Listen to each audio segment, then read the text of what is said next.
कि जो समझना है ना उन्होंने याद भी रखना है। ये नहीं कि इत्थे सुनिया तो बाहर जाके भुल गए। क्योंकि मौलाना रूम की गल करिए, मौलाना रूमी का वो किस्सा दसीए, उस तो पहला स्वामी विवेकानंद का किस्सा दस दईए तुहानू, ताकि याद रखना सौखा हो जाएगा कि असीं कोई भी चीज याद किद्दां रख सकते हैं।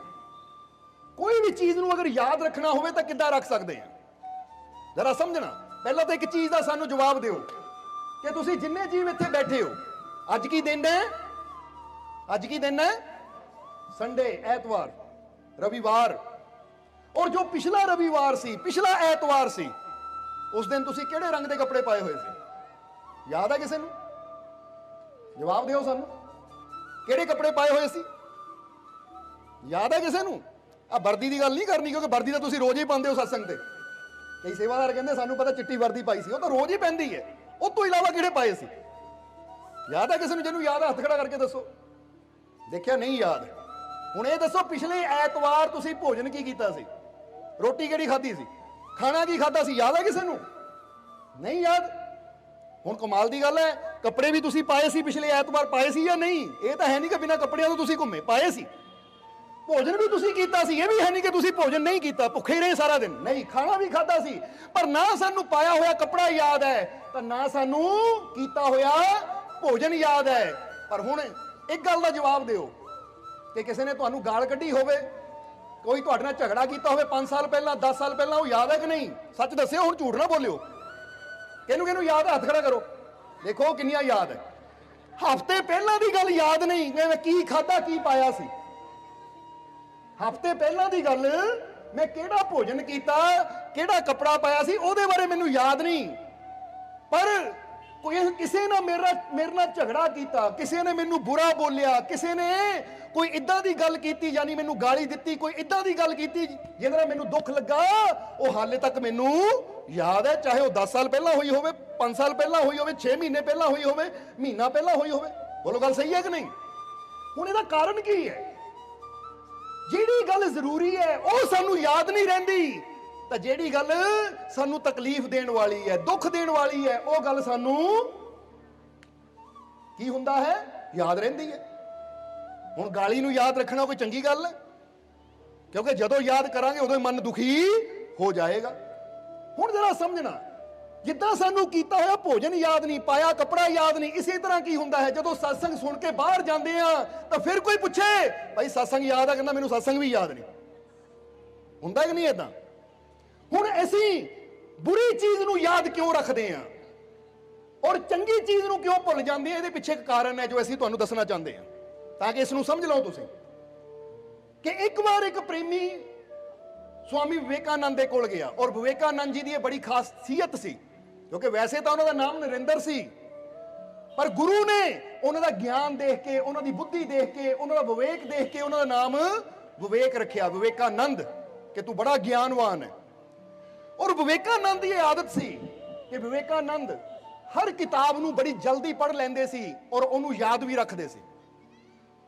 हर घटना नू जो कि उन्हां वास्ते अच्छी हुंदी सी, फायदेमंद हुंदी सी, उन्होंने वो याद रखते सी। हुण जरा समझना, अज असीं भी अगर चाहते हैं कि अच्छी गल सानू याद रवे, अच्छी घटना सानू याद रवे, वो चीज सानू याद रवे जो साडे फायदे वाली है, तो वो चीज नू असीं भुल जाइए जो साडे वास्ते चिंता वाली है, दुख देण वाली है, परेशान करने वाली है। क्योंकि आप तुसीं सोचो कि गाली नू याद रखांगे तो खुशी मिलेगी? कोई दुख वाली घटना नू याद रखांगे तो खुशी मिलेगी? नहीं, जद भी वो घटना याद आएगी सानू तकलीफ होएगी। हुण जिहड़ी चीज नू याद करन नाल, याद रखण नाल सानू तकलीफ होवे तो साडा फायदा कच है, वो गल नू भुला दईए, छड्ड दईए उस गल नू। हुण वो किद्दां हो सकदा है? हुण जरा समझना, जदों उसने पूछिया स्वामी विवेकानंद जी नू कि महाराज तुहाडी यादाश्त बड़ी तेज है, तुसीं बहुत जल्दी गल्लां याद रखदे हो, ये किस तरह हुंदा है? असीं तां गल सुणदे हां भुल जांदे हां।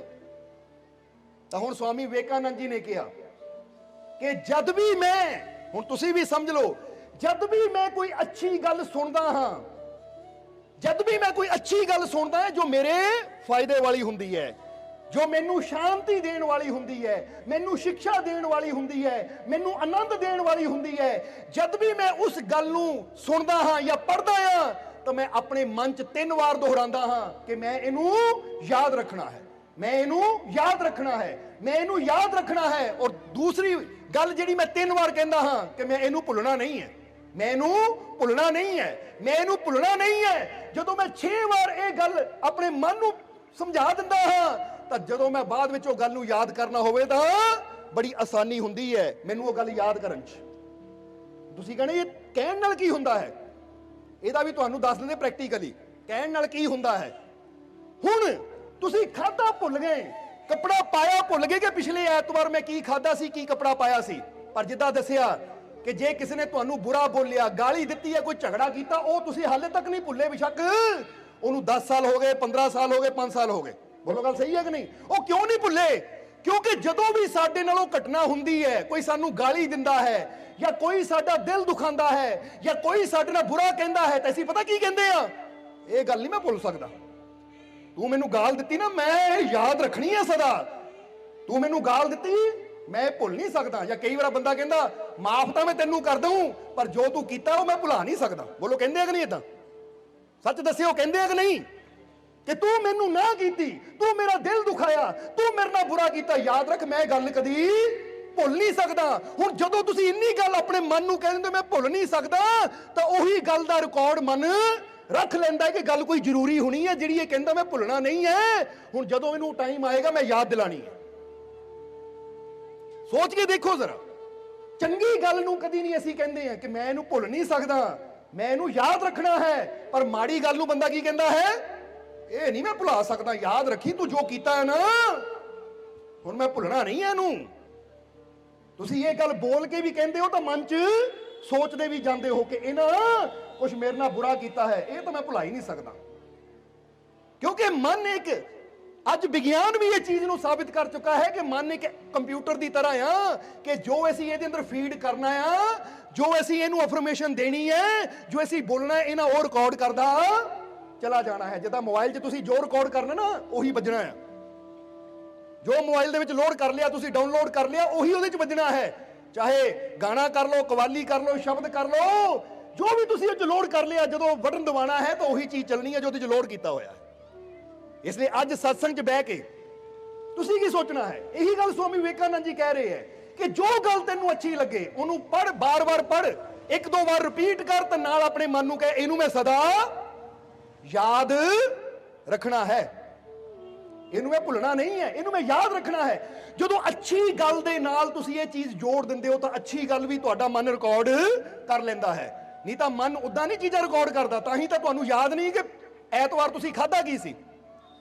ਪਰ ਜੇ ਅੱਜ ਤੁਸੀਂ ਲੰਗਰ ਖਾਂਦੇ ਹੋਏ, ਅੱਜ ਤੁਸੀਂ ਖਾਣਾ ਖਾਂਦੇ ਹੋਏ ਇਹ ਗੱਲ ਆਪਣੇ ਮਨ ਨੂੰ ਕਹੋ ਕਿ ਅੱਜ ਮੈਂ ਰੋਟੀ ਖਾ ਰਿਹਾ ਦਾਲ ਦੇ ਨਾਲ ਜਾਂ ਸਬਜ਼ੀ ਨਾਲ, ਇਹ ਭੁੱਲਣਾ ਨਹੀਂ ਹੈ, ਮੈਂ ਗੱਲ ਮੈਂ ਭੁੱਲਣੀ ਨਹੀਂ ਹੈ, ਤਾਂ ਤੁਸੀਂ ਯਾਦ ਰੱਖੋ ਜਦੋਂ 2-3 ਵਾਰ ਰੋਟੀ ਖਾਂਦੇ ਆ ਤੁਸੀਂ ਇਹ ਗੱਲ ਆਪਣੇ ਮਨ ਨੂੰ ਕਹਿ ਦਿੱਤੀ, ਹਫ਼ਤੇ 10 ਦਿਨਾਂ ਬਾਅਦ ਵੀ ਤੁਸੀਂ ਯਾਦ ਕਰੋਗੇ ਕਿ ਸ਼ੇਖੇ ਲੰਗਰ ਛਕਿਆ ਸੀ, ਕਾਹਦਾ ਛਕਿਆ ਸੀ, ਉਹ ਤੁਹਾਨੂੰ ਫੌਰਨ ਯਾਦ ਆ ਜਾਣਾ ਕਿਉਂਕਿ ਤੁਸੀਂ ਆਪਣੇ ਮਨ ਦੇ ਅੰਦਰ ਉਹ ਗੱਲ ਫੀਡ ਕਰ ਦਿੱਤੀ। ਨਹੀਂ ਤਾਂ ਘਟਨਾਵਾਂ ਤਾਂ ਬਹੁਤ ਹੁੰਦੀਆਂ ਹੈ। ਹੁਣ ਇਹਨੂੰ ਇਦਾਂ ਵੀ ਸਮਝੋ ਕਿ ਤੁਸੀਂ ਰੋਡ ਤੇ ਜਾਂਦੇ ਹੋ, ਹਜ਼ਾਰਾਂ ਗੱਡੀਆਂ ਨਿਕਲਦੀਆਂ ਤੁਹਾਡੇ ਆਲੇ ਦੁਆਲੇ ਦੀ, ਨਿਕਲਦੀਆਂ ਕਿ ਨਹੀਂ, ਪਰ ਬਾਅਦ ਚੋਂ ਤੁਹਾਨੂੰ ਘਰ ਜਾ ਕੇ ਯਾਦ ਨਹੀਂ ਆਉਂਦਾ। ਪਰ ਇੱਕ ਵੀ ਗੱਡੀ ਐਸੀ ਹੋਵੇ ਜਿਹਨੂੰ ਤੁਸੀਂ ਗੌਰ ਨਾਲ ਦੇਖਦੇ ਹੋ, ਗੱਡੀ ਬੜੀ ਸੋਹਣੀ ਹੈ, ਇਹ ਮੈਨੂੰ ਬੜੀ ਪਸੰਦ ਹੈ, ਜਦੋਂ ਇੱਦਾਂ ਤੁਸੀਂ ਕਹਿੰਦੇ ਹੋ ਘਰ ਵੀ ਚਲੇ ਜਾਂਦੇ ਹੋ ਤਾਂ ਵੀ ਉਹ ਗੱਡੀ ਦੀ ਤਸਵੀਰ ਤੁਹਾਡੀਆਂ ਅੱਖਾਂ ਮੂਹਰੇ ਘੁੰਮਦੀ ਰਹਿੰਦੀ ਹੈ। ਹੋ ਸਕਦਾ ਸੁਪਨੇ 'ਚ ਵੀ ਗੱਡੀ ਆ ਜਾਵੇ, ਗੱਡੀ ਦੀ ਜਗ੍ਹਾ ਕੋਈ ਹੋਰ ਚੀਜ਼ ਵੀ ਹੋ ਸਕਦੀ ਹੈ। ਪਰ ਜਿਹੜੀ ਚੀਜ਼ ਤੇ ਅਸੀਂ ਪੂਰਾ ਫੋਕਸ ਕਰਦੇ ਹਾਂ, ਜਿਹੜੀ ਚੀਜ਼ ਦਾ ਸੰਦੇਸ਼ ਦਿੰਦੇ ਹਾਂ, ਮਨ ਉਹ ਚੀਜ਼ ਨੂੰ ਪਕੜ ਲੈਂਦਾ ਹੈ। ਇਸ ਲਈ ਅੱਜ ਸਤਸੰਗ 'ਚ ਬਹਿ ਕੇ ਜਿਹੜੀ ਵੀ ਗੱਲ ਤੁਹਾਨੂੰ ਚੰਗੀ ਲੱਗੇ ਆਪਣੇ ਮਨ 'ਚ ਦੁਹਰਾਣੀ ਜ਼ਰੂਰ ਹੈ ਕਿ ਮੈਂ ਇਹ ਗੱਲ ਨੂੰ ਕੀ ਕਰਨਾ ਹੈ, ਯਾਦ ਰੱਖਣਾ ਹੈ। ਕਿਉਂਕਿ ਕਿਸੇ ਚੀਜ਼ ਨੂੰ ਯਾਦ ਰੱਖਾਂਗੇ ਤਾਂ ਫੇਰ ਹੀ ਉਹ ਚੀਜ਼ ਸਾਡੇ ਜੀਵਨ 'ਚ ਅਸਰ ਕਰੇਗੀ, ਫੇਰ ਹੀ ਉੱਤੇ ਅਮਲ ਕਰ ਪਾਵਾਂਗੇ। ਤਾਂ ਜੇ ਸੁਣ ਕੇ ਭੁੱਲ ਹੀ ਗਏ ਤਾਂ ਫਿਰ ਨਾ ਉਹਦਾ ਕੋਈ ਅਮਲ ਹੋਏਗਾ, ਤਾਂ ਜੇ ਅਮਲ ਹੀ ਨਾ ਹੋਇਆ ਤਾਂ ਫਿਰ ਅਸਰ ਵੀ ਕੀ ਹੋਣਾ ਹੈ। ਸਮਝ ਆ ਗਈ? ਇਸ ਲਈ ਵਿਵੇਕਾਨੰਦ ਜੀ ਨੇ ਕਿਹਾ ਕਿ ਮੈਂ ਜੋ ਵੀ ਲਾਈਨ ਯਾਦ ਰੱਖਣੀ ਹੋਵੇ, ਮੈਂ ਅੰਦਰ ਕਹਿੰਦਾ ਕਿ ਮੈਂ ਇਹਨੂੰ ਯਾਦ ਰੱਖਣਾ ਹੈ, ਮੈਂ ਇਹਨੂੰ ਯਾਦ ਰੱਖਣਾ ਹੈ, ਇਹ ਲਾਈਨ ਬੜੀ ਪਿਆਰੀ ਹੈ, ਮੈਂ ਇਹਨੂੰ ਯਾਦ ਰੱਖਣਾ ਹੈ, ਮੈਂ ਇਹਨੂੰ ਭੁੱਲਣਾ ਨਹੀਂ ਹੈ। ਬਸ ਜਦੋਂ ਮੈਂ ਇਹ ਸ਼ਬਦ ਆਪਣੇ ਮਨ ਨੂੰ ਕਹਿ ਦਿੰਦਾ ਹਾਂ ਤਾਂ ਫਿਰ ਜਦੋਂ ਵੀ ਮੈਂ ਯਾਦ ਕਰਨਾ ਹੋਵੇ ਅੱਖਾਂ ਬੰਦ ਕਰਦਾ ਤਾਂ ਲਾਈਨ ਮੇਰੇ ਸਾਹਮਣੇ ਆ ਜਾਂਦੀ ਹੈ। ਪਰ ਇਹਦੇ ਵਾਸਤੇ ਥੋੜੀ ਪ੍ਰੈਕਟਿਸ ਕਰਨ ਦੀ ਵੀ ਲੋੜ ਹੈ। ਬੋਲੋ ਸਮਝਦੇ ਹੋ ਕਿ ਨਹੀਂ? ਥੋੜੀ ਮਿਹਨਤ ਕਰਨ ਦੀ ਵੀ ਲੋੜ ਹੈ। ਇਸ ਲਈ ਅੱਜ ਅਸੀਂ ਅਗਰ ਆਪਣੇ ਜੀਵਨ ਨੂੰ ਖੁਸ਼ੀਆਂ ਨਾਲ ਭਰਨਾ ਚਾਹੁੰਦੇ ਹਾਂ, ਆਪਣੇ ਜੀਵਨ ਨੂੰ ਸਫਲ ਬਣਾਉਣਾ ਚਾਹੁੰਦੇ ਹਾਂ, ਤਾਂ ਇਹ ਪਹਿਲਾ ਸਬਕ ਅਸੀਂ ਯਾਦ ਰੱਖਣਾ ਹੈ ਕਿ ਸਤਸੰਗ 'ਚ ਜਾਣ ਦਾ ਫੇਰ ਹੀ ਫਾਇਦਾ ਹੈ ਅਗਰ ਅਸੀਂ ਸਤਸੰਗ ਦੇ ਵਚਨਾਂ ਨੂੰ, ਉਹ ਵਚਨਾਂ ਨੂੰ ਜੋ ਵਚਨ ਸਾਨੂੰ ਲੱਗੇ ਕਿ ਹਾਂ ਇਹ ਮੇਰੇ ਜੀਵਨ ਨੂੰ ਬਦਲਣ ਵਾਲਾ ਹੈ, ਤਾਂ ਬਸ ਹੁਣ ਮੈਂ ਇਹਨੂੰ ਯਾਦ ਵੀ ਰੱਖਣਾ ਹੈ ਔਰ ਇਹ ਤੇ ਅਮਲ ਵੀ ਕਰਨਾ ਹੈ ਤਾਂ ਕਿ ਮੇਰੇ ਜੀਵਨ 'ਚ ਬਦਲਾਵ ਆ ਸਕੇ। ਕਿਉਂਕਿ ਜਿੱਦਾਂ ਹੀ ਦੱਸਿਆ ਨਵਾਂ ਸਾਲ ਆਉਣ ਵਾਲਾ ਹੈ ਔਰ ਅਸੀਂ ਚਾਹੁੰਦੇ ਹਾਂ ਆਉਣ ਵਾਲਾ ਸਾਲ ਤੁਹਾਡੇ ਵਾਸਤੇ ਖੁਸ਼ੀਆਂ ਲੈ ਕੇ ਆਵੇ, ਪਰ ਉਹਦੇ ਵਾਸਤੇ ਸਾਨੂੰ ਤਿਆਰੀ ਕਰਨੀ ਪਏਗੀ ਔਰ ਉਹੀ ਤਿਆਰੀ ਅੱਜ ਅਸੀਂ ਕਰਨੀ ਹੈ। ਤਾਂ ਹੀ ਅਸੀਂ ਪੁੱਛਿਆ ਤਿਆਰ ਹੋ ਨਾ ਤੁਸੀਂ? ਹੁਣ ਆ ਜਾਈਏ ਮੌਲਾਨਾ ਰੂਮ ਦੀ ਗੱਲ ਤੇ, ਮੌਲਾਨਾ ਰੂਮੀ ਦੀ ਗੱਲ ਤੇ, ਕਿ ਜਦੋਂ ਰੂਮੀ ਨੂੰ ਪੁੱਛਿਆ ਕਿ ਤੁਸੀਂ ਮੁਰਸ਼ਦ ਦੀ ਬੜੀ ਮਹਿਮਾ ਗਾਈ ਹੈ, ਮੁਰਸ਼ਦ ਦੀ ਬੜੀ ਉਸਤਤ ਕੀਤੀ ਹੈ, ਕਿ ਮੁਰਸ਼ਦ ਦਾ ਹੋਣਾ ਜੀਵਨ 'ਚ ਜ਼ਰੂਰੀ ਹੈ? ਇੰਨੀ ਮੁਰਸ਼ਦ ਦੀ ਮਹਿਮਾ ਕਿਉਂ ਗਾਈ ਹੈ, ਇੰਨੀ ਉਸਤਤ ਕਿਉਂ ਮੁਰਸ਼ਦ ਦੀ ਕੀਤੀ ਹੈ? ਤਾਂ ਉਸ ਵੇਲੇ ਮੌਲਾਨਾ ਰੂਮੀ ਨੇ ਇੱਕ ਕਹਾਣੀ ਦੱਸੀ ਉਹਨੂੰ, ਔਰ ਉਹ ਕਹਾਣੀ ਦੇ ਵਿੱਚ ਹੀ ਉਹ ਜਵਾਬ ਛੁਪਿਆ ਹੋਇਆ ਸੀ ਕਿ ਮੁਰਸ਼ਦ ਦੀ ਜ਼ਰੂਰਤ ਇਨਸਾਨ ਨੂੰ ਕਿਉਂ ਹੈ ਔਰ ਮੁਰਸ਼ਦ ਸਾਡੇ ਜੀਵਨ 'ਚ ਕੀ ਕਰਦਾ ਹੈ।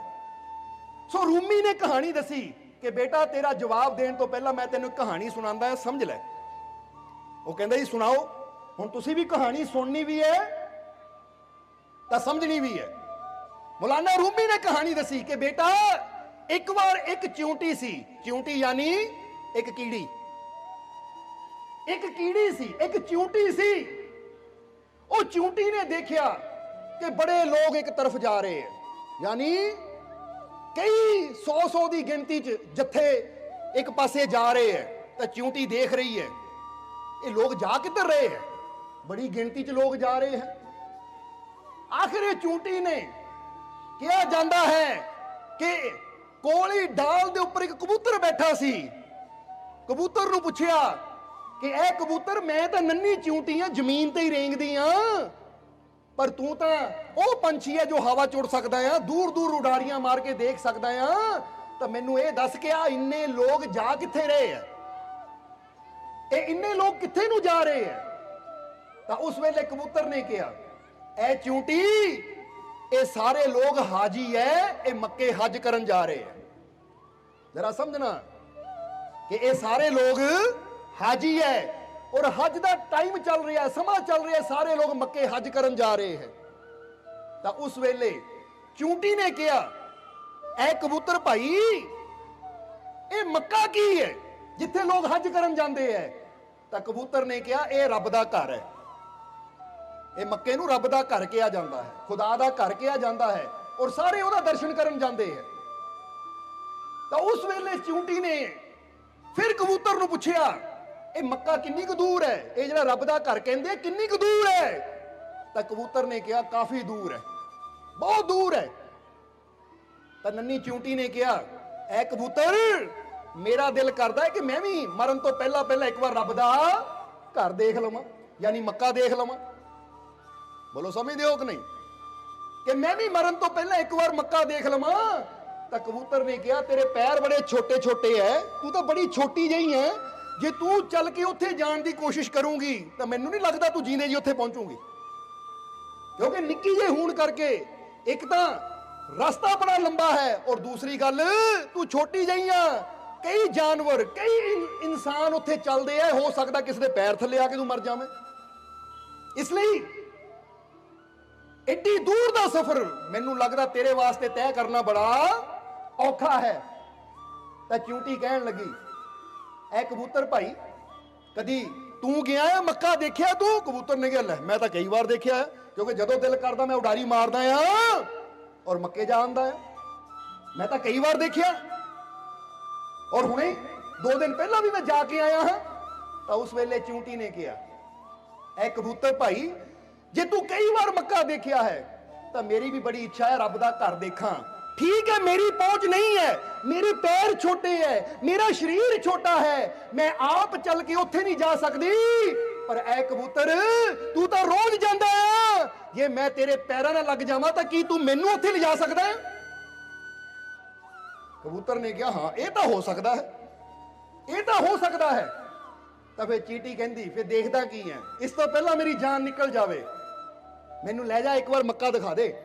ਕਬੂਤਰ ਉਤਰਿਆ ਥੱਲੇ ਡਾਲ ਤੋਂ, ਜ਼ਮੀਨ ਤੇ ਆ ਕੇ ਬੈਠਾ ਔਰ ਚਿਊਟੀ ਨੂੰ ਕਹਿਣ ਲੱਗਾ ਆ ਜਾ ਫਿਰ ਮੇਰੇ ਪੰਜੇ ਨੂੰ ਫੜ ਲਾ ਘੁੱਟ ਕੇ, ਪਰ ਯਾਦ ਰੱਖੀ ਛੱਡੀ ਨਾ ਇਹਨੂੰ, ਕਿਉਂਕਿ ਸਫ਼ਰ ਲੰਬਾ, ਉਚਾਈ ਬਹੁਤ ਜ਼ਿਆਦਾ ਆ, ਜੇ ਪੰਜਾ ਛੱਡ ਦਿੱਤਾ ਤਾਂ ਤੂੰ ਥੱਲੇ ਗਿਰ ਸਕਦੀ ਹੈ ਔਰ ਫਿਰ ਤੇਰਾ ਲੱਭਣਾ ਵੀ ਔਖਾ ਹੋ ਜਾਣਾ ਹੈ, ਕਿਉਂਕਿ ਮੈਨੂੰ ਫਿਰ ਐਡੀ ਉਚਾਈ ਤੋਂ ਤੂੰ ਕਿੱਥੇ ਗਿਰੀ ਹੈ, ਕਿਉਂਕਿ ਰਸਤੇ 'ਚ ਕਈ ਝਰਨੇ ਆਣੇ ਆ, ਕਈ ਜੰਗਲ ਆਣੇ ਹੈ, ਰਸਤੇ 'ਚ ਕਈ ਝਾੜੀਆਂ ਆਣੀਆਂ, ਤੂੰ ਕਿਤੇ ਵੀ ਗਿਰ ਗਈ ਤਾਂ ਫਿਰ ਲੱਭਣਾ ਮੁਸ਼ਕਿਲ ਹੋ ਜਾਏਗਾ। ਘੁੱਟ ਕੇ ਫੜੀ, ਛੁੱਟੇ ਨਾ, ਹੋ ਸਕਦਾ ਹਵਾਵਾਂ ਤੇਜ਼ ਚੱਲਣ, ਹੋ ਸਕਦਾ ਹਵਾਵਾਂ ਤੇਜ਼ ਹੋਣ, ਹੋ ਸਕਦਾ ਮੀਂਹ ਆਵੇ, ਹਨੇਰੀ ਆਵੇ, ਕਿਉਂਕਿ ਮੌਸਮ ਦਾ ਵੀ ਕੋਈ ਪਤਾ ਨਹੀਂ ਹੈ। ਮੈਂ ਤੈਨੂੰ ਲਿਜਾਣ ਨੂੰ ਤਿਆਰ ਹਾਂ, ਪਰ ਤੈਨੂੰ ਮਜ਼ਬੂਤੀ ਨਾਲ ਮੇਰਾ ਪੈਰ ਫੜਨਾ ਪੈਣਾ ਹੈ, ਪੰਜਾ ਫੜਨਾ ਪੈਣਾ ਹੈ। ਚੂੰਟੀ ਚੜੀ ਰੇਂਗਦੀ ਹੋਈ ਪੰਜੇ ਤੇ ਔਰ ਕਬੂਤਰ ਦੇ ਪੰਜੇ ਨੂੰ ਘੁੱਟ ਕੇ ਫੜ ਲਿਆ ਉਹਨਾਂ, ਕਿਉਂਕਿ ਦੇਖਦੇ ਨਾ ਪੰਛੀ ਇਦਾਂ ਰੱਖਦੇ ਤਾਂ ਆ ਜਿਹੜਾ ਉੱਪਰ ਪੈਰ ਹੁੰਦਾ ਇੱਥੇ ਚੁੰਬੜ ਗਈ, ਉਹ ਘੁੱਟ ਕੇ ਫੜ ਲਿਆ ਉਹਨਾਂ। ਚੂੰਟੀ ਕਹਿੰਦੀ ਮੈਂ ਪਕੜ ਲਿਆ, ਹੁਣ ਛੱਡਦੀ ਨਹੀਂ ਆ, ਬਸ ਲੈ ਚੱਲ। ਕਬੂਤਰ ਕਹਿੰਦਾ ਤਿਆਰ ਆ, ਚੂੰਟੀ ਕਹਿੰਦੀ ਤਿਆਰ ਆ। ਕਬੂਤਰ ਨੇ ਉਡਾਰੀ ਮਾਰੀ, ਉਡਾਰੀ ਮਾਰੀ, ਤੁਰ ਪਿਆ ਕਬੂਤਰ, ਯਾਨੀ ਉੜ ਪਿਆ ਕਬੂਤਰ ਮੱਕੇ ਦੀ ਤਰਫ।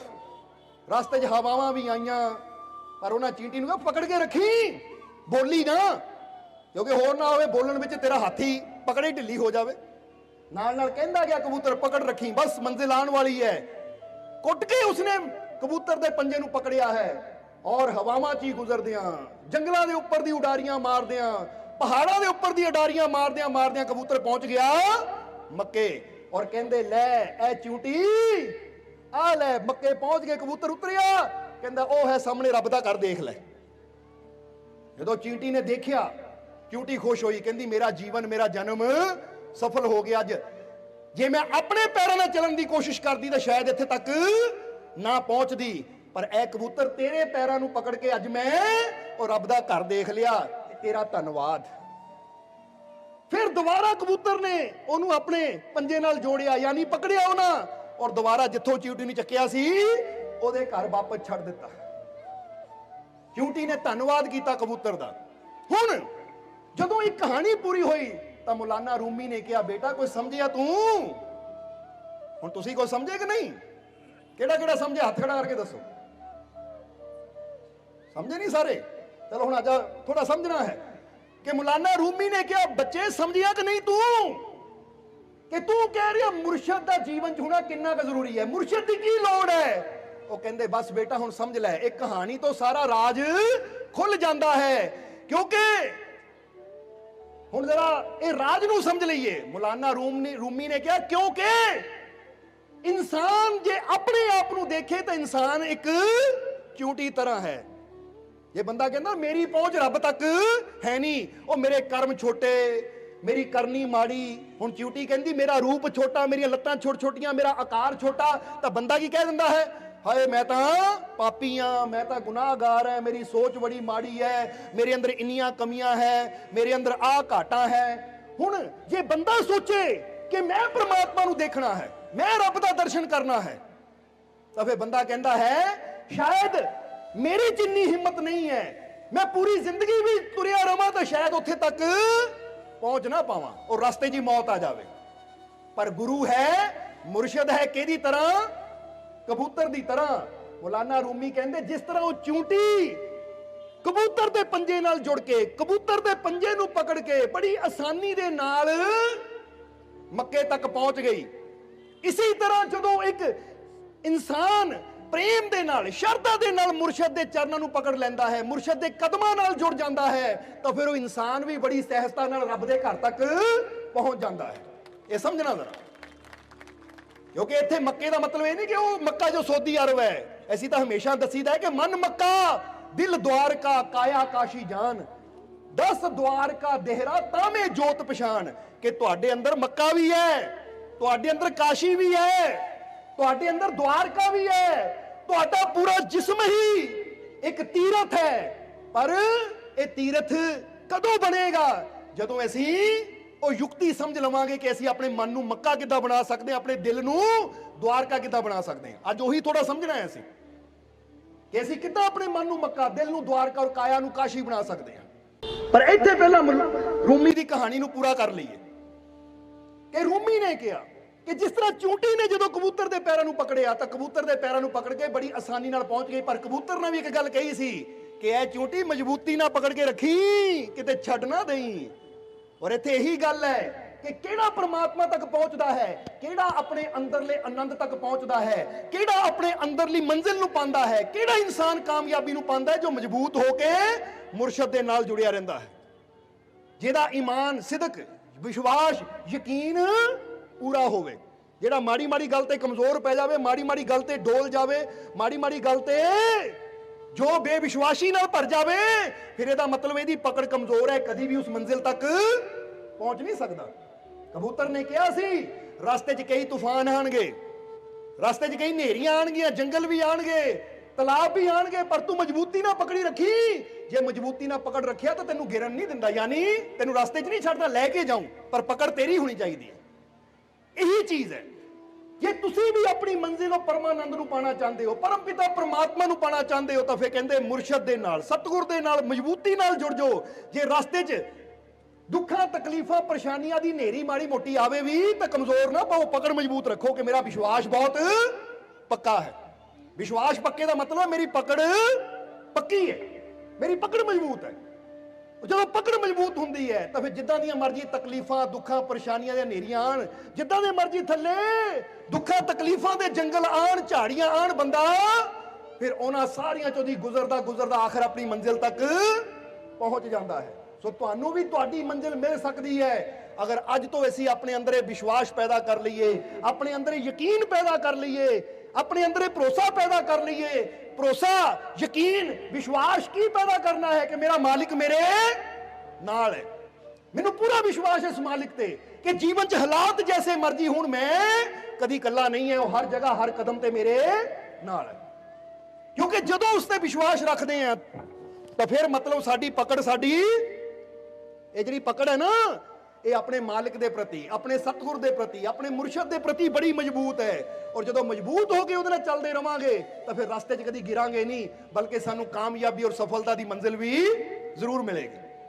ਔਰ ਵੈਸੇ ਵੀ ਕਿਹਾ ਗਿਆ ਹੈ ਕਿ ਜੇ ਜੀਵਨ 'ਚ ਕਾਮਯਾਬੀ ਪਾਣੀ ਹੈ ਤਾਂ ਫਿਰ ਸੰਘਰਸ਼ ਤਾਂ ਕਰਨਾ ਹੀ ਪੈਂਦਾ ਹੈ। ਜਿੱਦਾਂ ਇੱਕ ਸ਼ਾਇਰ ਨੇ ਬੜਾ ਪਿਆਰਾ ਲਿਖਿਆ ਹੈ, ਇੱਕ ਸ਼ਾਇਰ ਨੇ बड़ा प्यारा लिखा है कि जिंदगी जीना कोई आसान नहीं होता, जिंदगी जीना कोई आसान नहीं होता, बिना संघर्ष के कोई महान नहीं होता, जब तक ना पड़े चोट हथौड़ी की, पत्थर में प्रगट कभी भगवान नहीं होता।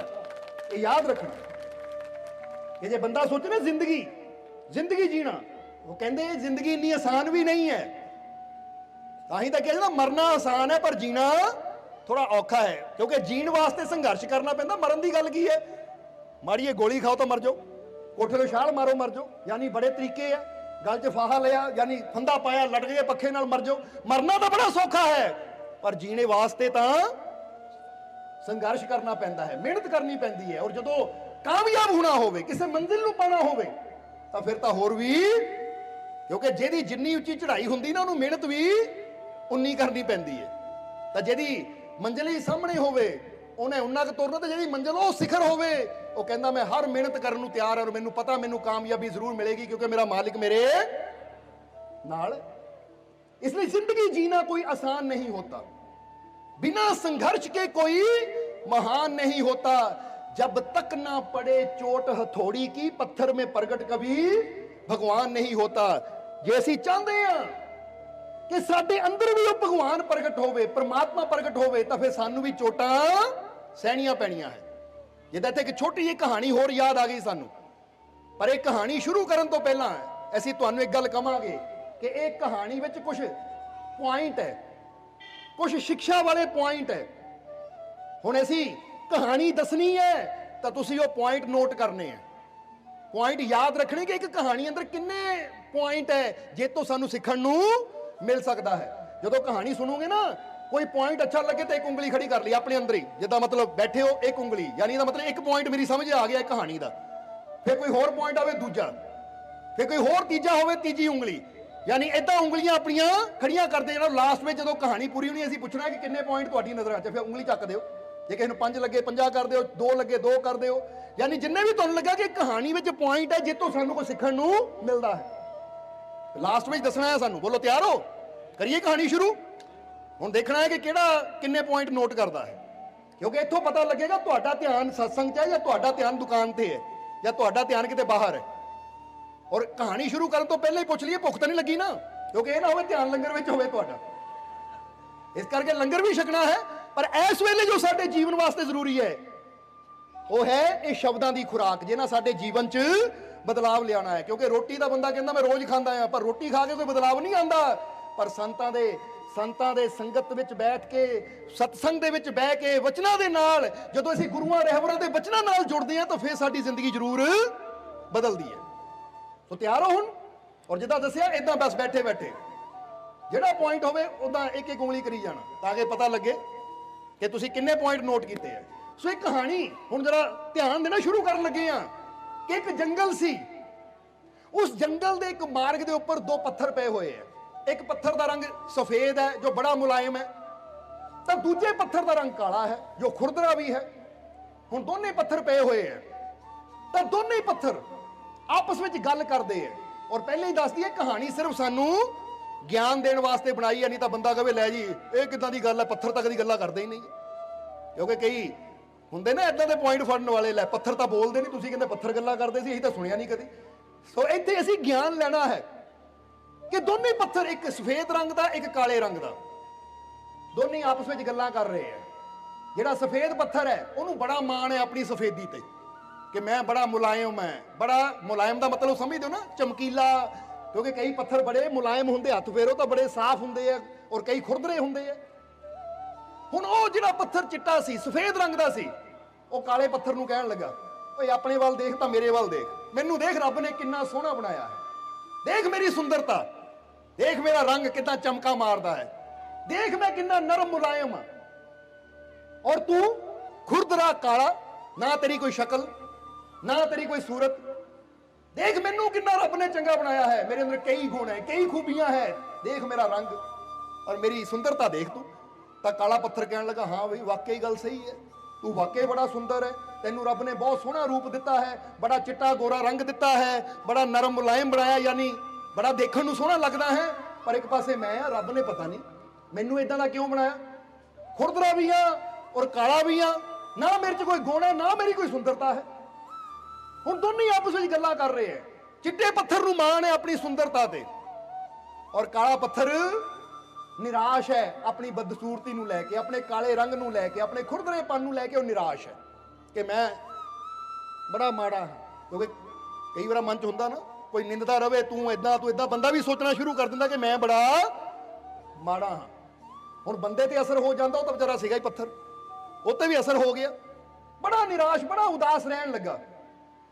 आखिर एक दिन की होया, एक दिन उस रास्ते तो दी एक मूर्तिकार जा रहा है, मूर्तिकार जा रहा है। हुण जदों चलदे चलदे मूर्तिकार दी नज़र वो पत्थरां ते पई कि एक सफेद पत्थर उच्चा लंबा और एक काला पत्थर। हुण मूर्तिकार दे मन च आया, उन्होंने देखिया कि पत्थर बड़े सुंदर है, इन्हां दी तां मूर्ति बड़ी सुंदर बन सकती है, बड़ी सुंदर मूर्ति इन्हां दी बन सकती है। ये सोच के मूर्तिकार दे मन च आया कि सुंदर मूर्ति बन सकती तो क्यों ना इन्हां दी मूर्ति घड़ी देवां। आ चिट्टा पत्थर तो बड़ा सोहना भी है, अगर इहदे च मूर्ति घड़ी जाए तो बड़ी सुंदर बनेगी। उन्हें कहते अपना झोला उतारिया, बैग उतारिया, वो चों सैनी थोड़ा लैके जो सफेद पत्थर दे कोल गया, उपर सट मारन लगा, तो सफेद पत्थर ने की किया, रुक ए मूर्तिकार की कर रहे हैं, ए भाई की कर रहे हैं। तो उसने उन्हें कहा मैं एक कलाकार हाँ, एक मूर्तिकार हाँ, मेरे हाथ च ये कला है कि अगर मैं तेनू कर देवां तो तेरी बड़ी सुंदर मूर्ति बन सकती है, तेरा बड़ा सुंदर आकार है, तेरी बड़ी सुंदर प्रतिमा बन सकती है, बस मैनू थोड़ा मौका दे ताकि मैं तेनू घड़ के तेनू सुंदर बना देवां। तो अगे पत्थर की बोलिया, ले तू मैनू सुंदर बनाना है, ओ मैं तो पहले ही बड़ा सोहना है, ਮੈਨੂੰ ਸੁੰਦਰ ਕੀ ਤੂੰ ਬਣਾਣਾ ਹੈ? ਮੈਂ ਤਾਂ ਪਹਿਲੇ ਬੜਾ ਸੁੰਦਰ ਹਾਂ। ਦੇਖ ਮੈਨੂੰ ਰੱਬ ਨੇ ਚਿੱਟਾ ਗੋਰਾ ਰੰਗ ਦਿੱਤਾ ਹੈ, ਦੇਖ ਮੇਰੇ ਉੱਪਰ ਹੱਥ ਫੇਰ ਕੇ ਕਿੰਨਾ ਮੁਲਾਇਮ ਆ ਮੈਂ।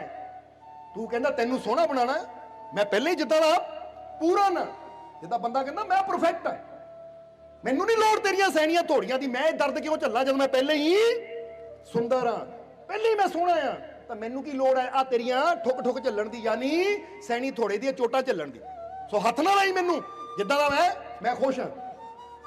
ਹੁਣ ਕਿਸੇ ਦੀ ਮਰਜ਼ੀ ਤੋਂ ਬਿਨਾਂ ਤਾਂ ਮੂਰਤੀਕਾਰ ਨੂੰ ਛੇੜ ਨਹੀਂ ਸਕਦਾ ਸੀ। ਮੂਰਤੀਕਾਰ ਨੇ ਕਿ ਅੱਛਾ ਠੀਕ ਹੈ ਭਾਈ ਮਾਫ ਕਰ, ਬੇ ਤੇਰੀ ਮਰਜ਼ੀ ਤੋਂ ਬਿਨਾਂ, ਤੈਨੂੰ ਪੁੱਛੇ ਤੋਂ ਬਿਨਾਂ ਮੈਂ ਤੇਰੇ ਤੇ ਮਿਹਨਤ ਕਰਨ ਲੱਗਾ ਸੀ, ਪਰ ਹੁਣ ਤੂੰ ਦੱਸ ਦਿੱਤਾ ਠੀਕ। ਉਹ ਉੱਥੋਂ ਹਟਿਆ, ਕੋਲ ਹੀ ਕਾਲਾ ਪੱਥਰ ਸੀ, ਕੋਲ ਹੀ ਕਾਲਾ ਪੱਥਰ ਸੀ, ਕਾਲੇ ਪੱਥਰ ਦੀ ਤਰਫ ਚਲਾ ਗਿਆ। ਹੁਣ ਕਾਲੇ ਪੱਥਰ ਕੋ ਜਾ ਕੇ ਇਸ ਤੋਂ ਪਹਿਲਾਂ ਕਿ ਸੈਣੀ ਥੋੜੇ ਨਾ ਉੱਤੇ ਕੋਈ ਚੋਟ ਕਰਦਾ, ਉਹਨਾਂ ਸੋਚਿਆ ਇਹਨੂੰ ਵੀ ਪੁੱਛ ਲਵਾਂ, ਕਿਤੇ ਇਹ ਵੀ ਨਾ ਮੈਨੂੰ ਡਾਂਟੇ, ਕਿਤੇ ਇਹ ਵੀ ਨਾ ਗੁੱਸਾ ਕਰੇ ਕਿ ਤੂੰ ਕੀ ਕਰਨ ਲੱਗਾ ਆ। ਤਾਂ ਮੂਰਤੀਕਾਰ ਨੇ ਕਾਲੇ ਪੱਥਰ ਨੂੰ ਪੁੱਛਿਆ ਕਿ ਇਹ ਪੱਥਰ ਭਾਈ, ਅਗਰ ਤੇਰੀ ਇਜਾਜ਼ਤ ਹੋਵੇ, ਆਗਿਆ ਹੋਵੇ, ਤਾਂ ਕੀ ਮੈਂ ਆਪਣੀ ਕਲਾ ਤੇਰੇ ਤੇ ਦਿਖਾ ਸਕਦਾ ਹਾਂ, ਯਾਨੀ ਮੈਂ ਤੈਨੂੰ ਘੜ ਸਕਦਾ ਹਾਂ। ਜੇ ਤੂੰ ਮੈਨੂੰ ਮੌਕਾ ਦੇਵੇਂ ਤਾਂ ਮੈਂ ਤੈਨੂੰ ਬੜਾ ਸੁੰਦਰ ਬਣਾ ਸਕਦਾ ਹਾਂ, ਤੇਰੀ ਇੱਕ ਸੁੰਦਰ ਮੂਰਤੀ ਬਣਾ ਸਕਦਾ ਹਾਂ। ਤਾਂ ਕਿ ਉਹ ਕਾਲੇ ਪੱਥਰ ਨੇ ਕੀ ਕਿਹਾ, ਲੈ ਭਾਈ ਮੈਂ ਕਾਹਦਾ ਸੋਹਣਾ, ਮੇਰੇ 'ਚ ਕਾਹਦੀ ਖੂਬੀ, ਮੈਨੂੰ ਤਾਂ ਰੱਬ ਨੇ ਬਣਾਏ ਇਦਾਂ ਦਾ, ਦੇਖ ਰੰਗ ਮੇਰਾ ਕਾਲਾ, ਹੱਥ ਫੇਰ ਕੇ ਦੇਖ ਮੈਂ ਖੁਰਦ ਆਇਆ, ਨਾ ਮੇਰੇ 'ਚ ਕੋਈ ਗੁਣ ਹੈ, ਨਾ ਮੇਰੇ 'ਚ ਕੋਈ ਖੂਬੀ ਹੈ, ਤੂੰ ਕੀ ਮੈਨੂੰ ਸੋਹਣਾ ਬਣਾਣਾ ਹੈ। ਤਾਂ ਮੂਰਤੀਕਾਰ ਨੇ ਇੱਕ ਮੌਕਾ ਤਾਂ ਦੇ ਮੈਨੂੰ, ਇੱਕ ਮੌਕਾ ਤਾਂ ਦੇ। ਠੀਕ ਹੈ ਤੂੰ ਆਪਣੇ ਆਪ ਨੂੰ ਮੰਨ ਕੇ ਬੈਠਾ ਹੈ ਕਿ ਨਾ ਮੈਂ ਕਿਸੇ ਕੰਮ ਦਾ, ਨਾ ਮੈਂ ਸੋਹਣਾ, ਨਾ ਮੇਰੇ 'ਚ ਕੋਈ ਖੂਬੀ, ਪਰ ਇੱਕ ਮੌਕਾ ਮੈਨੂੰ ਦੇ, ਫਿਰ ਮੈਂ ਦੱਸੂਗਾ ਕਿ ਤੇਰੇ 'ਚ ਕਿੰਨੀਆਂ ਖੂਬੀਆਂ ਹੈ, ਤੇਰੇ 'ਚ ਕਿੰਨੇ ਗੁਣ ਹੈ, ਆਗਿਆ ਦੇ ਮੈਨੂੰ। ਤਾਂ ਪੱਥਰ ਨੇ ਕਿਹਾ ਕਰ ਲੈ ਜੋ ਕਰਨਾ ਭਾਈ, ਮੈਂ ਤਾਂ ਪਹਿਲੇ ਹੀ ਟੁੱਟਿਆ ਹੋਇਆ। ਕਿਉਂਕਿ ਨਿਰਾਸ਼ ਬੰਦਾ ਕੀ ਕਹਿੰਦਾ, ਕਰ ਲੈ ਜੋ ਕਰਨਾ ਭਾਈ, ਮੈਂ ਤਾਂ ਪਹਿਲੇ ਹੀ ਟੁੱਟਿਆ, ਪਹਿਲੇ ਹੀ ਉਦਾਸ, ਤੈਨੂੰ ਜੋ ਠੀਕ ਲੱਗਦਾ ਕਰ। ਮੂਰਤੀਕਾਰ ਨੇ ਕਿਹਾ ਫਿਰ ਠੀਕ ਹੈ, ਹੁਣ ਮੈਂ ਜੋ ਵੀ ਕਰਾਂ ਤੂੰ ਸੀ ਨਾ ਕਰੀ, ਬੋਲੀ ਨਾ, ਬਸ ਚੁੱਪ ਕਰਕੇ ਸਹਿੰਦਾ ਜਾਈ। ਸਹਿੰਦਾ ਜਾਏਗਾ ਤਾਂ ਫਿਰ ਦੇਖੀ ਇੱਕ ਵਕਤ ਆਏਗਾ ਜਦੋਂ ਤੈਨੂੰ ਆਪ ਪਤਾ ਲੱਗ ਜਾਏਗਾ ਤੂੰ ਕੀ ਹੈ, ਤੈਨੂੰ ਆਪ ਸਮਝ ਆ ਜਾਏਗੀ ਤੂੰ ਹੈ ਕੀ, ਬਸ ਸਹਿਣਾ ਪੈਣਾ ਤੈਨੂੰ ਥੋੜਾ ਜਿਹਾ। ਪੱਥਰ ਕਹਿੰਦਾ ਠੀਕ ਹੈ, ਨਹੀਂ ਬੋਲਦਾ, ਤੂੰ ਕਰ ਜੋ ਕਰਨਾ ਹੈ। ਕਹਿੰਦੇ ਮੂਰਤੀਕਾਰ ਲੱਗ ਗਿਆ ਸੈਣੀ ਥੋੜਾ ਲੈ ਕੇ ਚੋਟਾਂ ਕਰਨ, ਕਰਦਾ ਗਿਆ ਕਰਦਾ ਗਿਆ ਕਰਦਾ ਗਿਆ, ਟਾਈਮ ਗੁਜ਼ਰਦਾ ਗਿਆ। ਆਖਿਰ ਹੌਲੀ ਹੌਲੀ ਉਹਨੇ ਪੱਥਰ ਤੇ ਇੰਨੀ ਮਿਹਨਤ ਕੀਤੀ ਜੋ ਵਿਅਰਥ ਸੀ, ਵਿਅਰਥ ਨੂੰ ਝਾੜਦਾ ਗਿਆ। ਔਰ ਆਖਿਰ ਕੁਝ ਦਿਨਾਂ ਦੀ ਮਿਹਨਤ ਤੋਂ ਬਾਅਦ ਜਦੋਂ ਹਟਿਆ ਤਾਂ ਸਾਹਮਣੇ ਉਹ ਪੱਥਰ ਨਹੀਂ, ਉਹ ਪੱਥਰ ਚੋਂ ਭਗਵਾਨ ਪ੍ਰਗਟ ਹੋ ਚੁੱਕਾ, ਯਾਨੀ ਭਗਵਾਨ ਦੀ ਪ੍ਰਤਿਮਾ ਬਣ ਚੁੱਕੀ ਹੈ। ਭਗਵਾਨ ਦੀ ਪ੍ਰਤਿਮਾ, ਈਸ਼ਵਰ ਦੀ ਪ੍ਰਤਿਮਾ। ਵੈਸੇ ਤਾਂ ਕੋਈ ਰੱਬ ਦੀ ਪ੍ਰਤਿਮਾ ਨਹੀਂ ਹੁੰਦੀ, ਉਹ ਨਿਰੰਕਾਰ ਹੈ, ਪਰ ਇਹ ਕਹਾਣੀ ਹੈ ਸਾਨੂੰ ਗਿਆਨ ਦੇਣ ਵਾਸਤੇ ਕਿ ਈਸ਼ਵਰ ਦੀ ਪ੍ਰਤਿਮਾ ਬਣ ਗਈ, ਬੜੀ ਸੁੰਦਰ ਪ੍ਰਤਿਮਾ। ਜਿਹੜਾ ਵੀ ਦੇਖੇ ਉਹ ਦੇਖਦਾ ਹੀ ਰਹਿ ਜਾਵੇ, ਇਦਾਂ ਦੀ ਪ੍ਰਤਿਮਾ। ਹੁਣ ਜਦੋਂ ਮੂਰਤੀਕਾਰ ਨੇ ਪੂਰਾ ਉਹ ਕੰਮ ਕੀਤਾ ਤਾਂ ਉਸਲੇ ਪੱਥਰ ਨੂੰ ਕਿਹਾ ਹੁਣ ਦੇਖ ਆਪਣੇ ਆਪ ਨੂੰ। ਪੱਥਰ ਨੇ ਜਦੋਂ ਦੇਖਿਆ ਇਹ ਕੀ ਹੈ, ਉਹ ਕਹਿੰਦੇ ਭਗਵਾਨ ਦੀ ਪ੍ਰਤਿਮਾ ਹੈ, ਹਾਲੇ ਨਹੀਂ ਤੈਨੂੰ ਪਤਾ ਇਹਦੀ ਕੀਮਤ ਕੀ ਹੈ, ਪਰ ਥੋੜੇ ਦਿਨਾਂ 'ਚ ਤੈਨੂੰ ਪਤਾ ਲੱਗ ਜਾਏਗਾ। ਕਹਿ ਕੇ ਮੂਰਤੀਕਾਰ ਉੱਥੋਂ ਚਲਾ ਗਿਆ ਤਾਂ ਉਹ ਜਿਹੜਾ ਸਫੇਦ ਪੱਥਰ ਸੀ ਉਹ ਦੇਖਣ ਨੂੰ ਤਾਂ ਬੜਾ ਸੋਹਣਾ ਲੱਗਦਾ ਹੈ, ਪਰ ਫਿਰ ਵੀ ਮੈਂ ਸਫੇਦ ਆ, ਇਹ ਕਾਲਾ, ਮੈਂ ਸਫੇਦ, ਇਹ ਕਾਲਾ। ਹੁਣ ਹੋਇਆ ਕੀ, ਫਰਕ ਕਦੋਂ ਪਤਾ ਲੱਗਾ, ਜਦੋਂ ਉੱਥੋਂ ਦੀ ਕੁਛ ਲੋਕ ਨੰਗੇ, ਜਦੋਂ ਲੋਕ ਨੰਗੇ ਦੇਖੀ ਸਾਹਮਣੇ ਸੜਕ ਦੇ ਉੱਪਰ, ਯਾਨੀ ਰਸਤੇ ਉੱਪਰ ਭਗਵਾਨ ਦੀ ਪ੍ਰਤਿਮਾ, ਤਾਂ ਲੋਕਾਂ ਨੇ ਝੁੱਕ ਕੇ ਉਹਨੂੰ ਪ੍ਰਣਾਮ ਕੀਤਾ, ਹੁਣ ਪੱਥਰ ਜਿਹੜਾ ਚਿੱਟਾ ਸੀ ਨਾ, ਸਫੇਦ ਪੱਥਰ ਜਲਨ ਹੋਈ ਹੈ, ਉਹ ਇਹਦੇ ਕਿ ਝੁਕ ਰਹੇ ਆ, ਇਹ ਬੇਕਾਰ ਜੇ ਪੱਥਰ ਕੇ ਝੁਕ ਰਹੇ ਆ, ਜਿਹੜਾ ਬੇਕਾਰ ਸੀ। ਪਰ ਹੁਣ ਸਾਰੇ ਹੱਥ ਜੋੜ ਰਹੇ ਆ, ਔਰ ਹੌਲੀ ਹੌਲੀ ਉੱਥੇ ਇੱਕ ਮੰਦਿਰ ਬਣ ਗਿਆ, ਲੋਕ ਆਂਦੇ ਆ, ਫੁੱਲਾਂ ਦੀ ਮਾਲਾ ਗਲ 'ਚ ਪਾਉਂਦੇ ਆ, ਲੋਕ ਆਂਦੇ ਆ ਉੱਥੇ ਅੱਗੇ ਪ੍ਰਸ਼ਾਦ ਚੜਾ ਕੇ ਨਮਸਕਾਰ ਕਰਦੇ ਆ। ਤਾਂ ਹੁਣ ਚਿੱਟੇ ਪੱਥਰ ਤੇ ਕੀ ਹੁੰਦਾ ਹੈ, ਜਿਹੜੇ ਲੋਕ ਆਂਦੇ ਨਾ ਨਾਰੀਅਲ ਫੋੜਨ ਵਾਸਤੇ, ਉਹ ਚਿੱਟੇ ਪੱਥਰ ਉੱਥੇ ਮਾਰਦੇ ਆ, ਪੱਥਰ ਕਹਿੰਦਾ ਹਾਏ, ਉਹ ਕਹਿੰਦੇ ਖਾ ਹੁਣ ਹਾਏ ਹਾਏ। ਕਾਲਾ ਪੱਥਰ ਕਹਿੰਦਾ ਜੇ ਉਦੋਂ ਥੋੜੀ ਜਿਹੀ ਮਿਹਨਤ ਕਰ ਲੈਂਦਾ ਤਾਂ ਅੱਜ ਤੇਰੀ ਪੂਜਾ ਹੋਣੀ ਸੀ, ਪਰ ਅੱਜ ਦੇਖ ਪੂਜਾ ਮੇਰੀ ਹੋ ਰਹੀ ਹੈ, ਤਾਂ ਠੋਕਰਾਂ ਤੂੰ ਖਾ ਰਿਹਾ ਨਾਰੀਅਲਾਂ ਦੀਆਂ। ਸਮਝੇ ਕੁਛ? ਕਿੰਨੇ ਪੁਆਇੰਟ ਨੋਟ ਕੀਤੇ ਤੁਸੀਂ? ਬਸ ਇੱਕੋ ਹੀ? ਕਮਾਲ ਦੀ ਗੱਲ ਹੈ, ਪੁਆਇੰਟ ਤਾਂ ਬੜੇ ਸੀ ਪਰ ਤੁਸੀਂ ਨੋਟ ਨਹੀਂ ਦਾਣਾ ਕੀਤੇ। ਹੁਣ ਕੱਲੇ ਪੁਆਇੰਟ ਨੂੰ ਸਮਝੀਏ। ਪਹਿਲਾ ਪੁਆਇੰਟ ਕੀ ਸੀ ਇਹ ਕਹਾਣੀ 'ਚ, कि जदों सफेद पत्थर कह रहा सी देख मैं किन्ना सोहना तू बेकार।